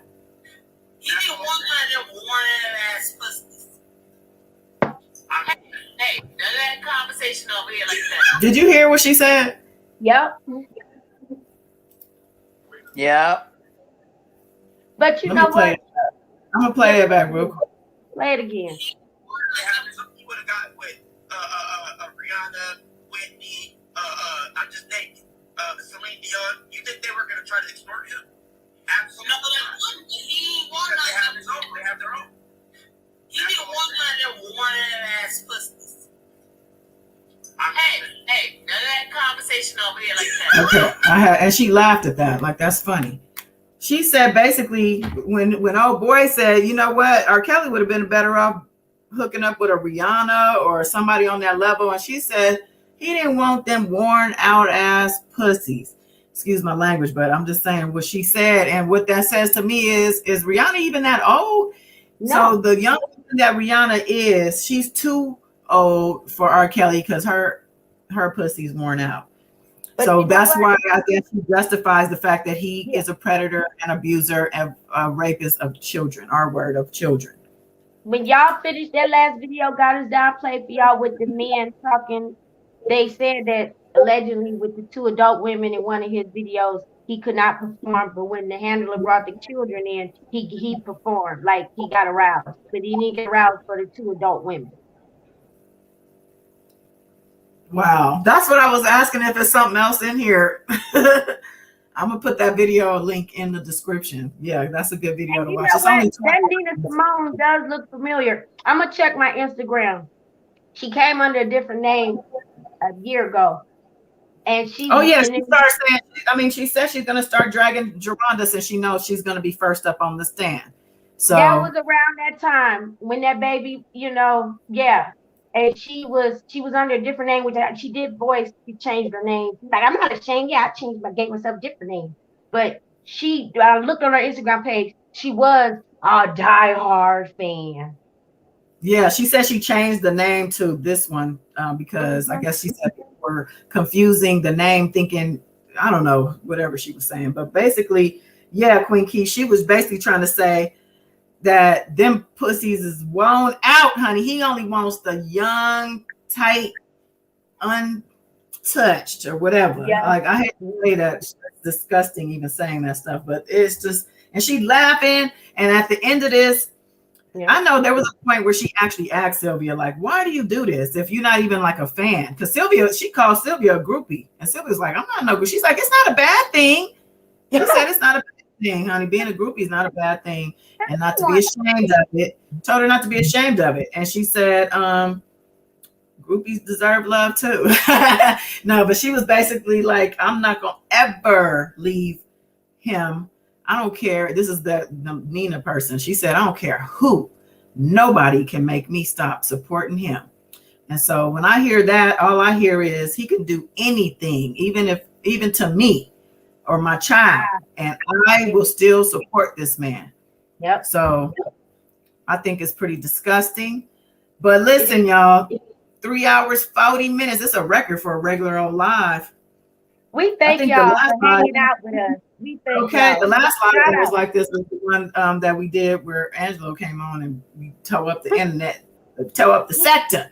But speaking of Angelo, shout out to Angelo. He texted me this. I was supposed to post this thing, but he I'm gonna post something on my community page that he sent me. But I guess he had posted on Twitter. I don't know, but he's pissed off again about something. So he said something about sharing some information on my channel. So I will find out what he's talking about. And I'm not trying to get in the middle of no beefs. I got my own problems. But of course, I'm always willing to, let him come on here and speak on whatever. Mr. Angelo, please stop going back and forth with these people. I know. I've been telling him that. Well, when I first was talking to him, I was telling him that all the time. Him and the other one that was turned out the other one was actually in the middle stirring the pot of everything. But I know it's hard, easier said than done. I mean, but it's just pointless. He'll be all right. Yeah. He's strong. And we're at the tail end of this thing. I'm hoping I realize it's not over. He has other cases. This thing is gonna have ripple effects depending on what happens. There's gonna be more to it. Mind you, there's gonna have to be sentencing hearings once he's convicted. I won't even say if, I'll say once. And we're just gonna basically keep coming with the info. So I guess what I'll also do is put the article link in here too, because I was gonna go through this article, but it basically just goes through some of the drama and it recaps a lot of the things. But what's funny, and they said this on Sylvia's thing on her video where she said that Farinella was stuttering. And we know that Greenberg already put Farinella out there as having some type of condition, medical condition, where he can't really handle discovery, let alone a federal case like this. And it says here in the article, Judge Donnelly took issue with several of the allegations in the emergency motion, including an insinuation that when Kelly was in Chicago, his conversations with attorneys were being recorded. Donnelly asked if such a serious allegation was brought to the attention of the judge presiding over R. Kelly's case in Chicago, and Farinella said it had not been. Donnelly also asked why Farinella and Becker had waited so long to claim Kelly was not receiving discovery material requested. Attention. Somebody echoing? I didn't say anything. And so the judge was asking the questions that I was asking in the live that I talked about the motion. So I don't know why I didn't become a dang attorney and then judge, because that's where I should have been. But they said, why did y'all just let this stuff slide? And you knew this was happening. You knew this was happening because you know what's going on. So Farinella said, in quotes, "That's a good question." And it says, a seemingly nervous Farinella responded after a long pause. So they also said Greenberg was stuttering too when she asked him something. And they said Farinella was stuttering and sweating. It says he told Donnelly that everything in the motion was based on his good faith understanding of what had happened, though some things may have been based on representations made to him by others. So he put hearsay in the motion based on his own words to Donnelly in this hearing. Man, you can't make this stuff up. So that's why they can't get no leeway with the judge. I mean, the judge it was, it wasn't it's no burden of proof. They couldn't prove what these accusations they're putting out there and accusing. But that's deep. These people are crazy. His defense team is loony bin. She literally had to tell him, make sure there is a factual basis for any statements made to the court moving forward. I know that's right.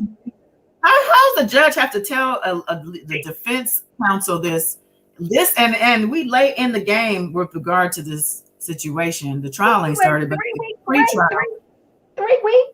I mean, and this is common sense. You have to bring your facts, back it up. Why did you say this? Show me. So the bond request was denied, as we know. She said nothing changed since her initial ruling. There was no condition or combination of conditions that have been proven. And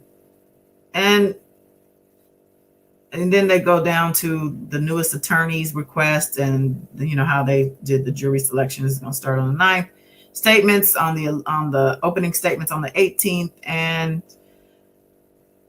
because of the pregnant witness, which is Geronda Pace, they had to move it up to the 18th. So instead of the 23rd, I think it was going to be. Yeah. So, one of the federal prosecutors noted that a newborn baby would not be conducive to traveling from Chicago to New York to testify. And then Donnelly said, "Yeah, I've heard that." And she quit before agreeing to the delay. So she knows what's going on. She knows she's in the loop. Everybody's in the loop. So I don't know. This thing is, I'm just wishing we could have seen this live. I mean, this would have been a really good live to watch. I have just last question to end it. Do you think by Miss Sylvia coming back and doing, of course, everything is still being watched with a microscope. Do you think eventually they're going to recognize her and maybe stop her from coming in there?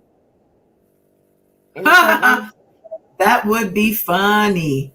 Well, let her tell it. The feds know everything. They watch and listen to everything. And if they know that she came in there to the hearing, this past hearing, and acted like she did, well, according to her, I think she's basically saying she's comparing herself to the other people who were sent by Debunking, from what I understand. What do they call him?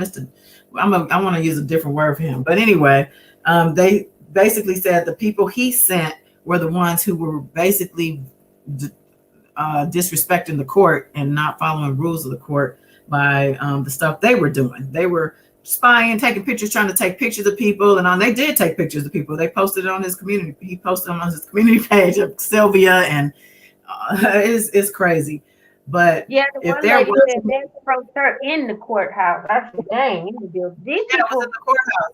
They were in the courthouse, and there were some things. So Sylvia, if what she's saying is true about the feds knowing and watching everything she doing, because she basically said we doing, but she meant what she doing. And if that's true, she might be told, "No, ma'am, not today."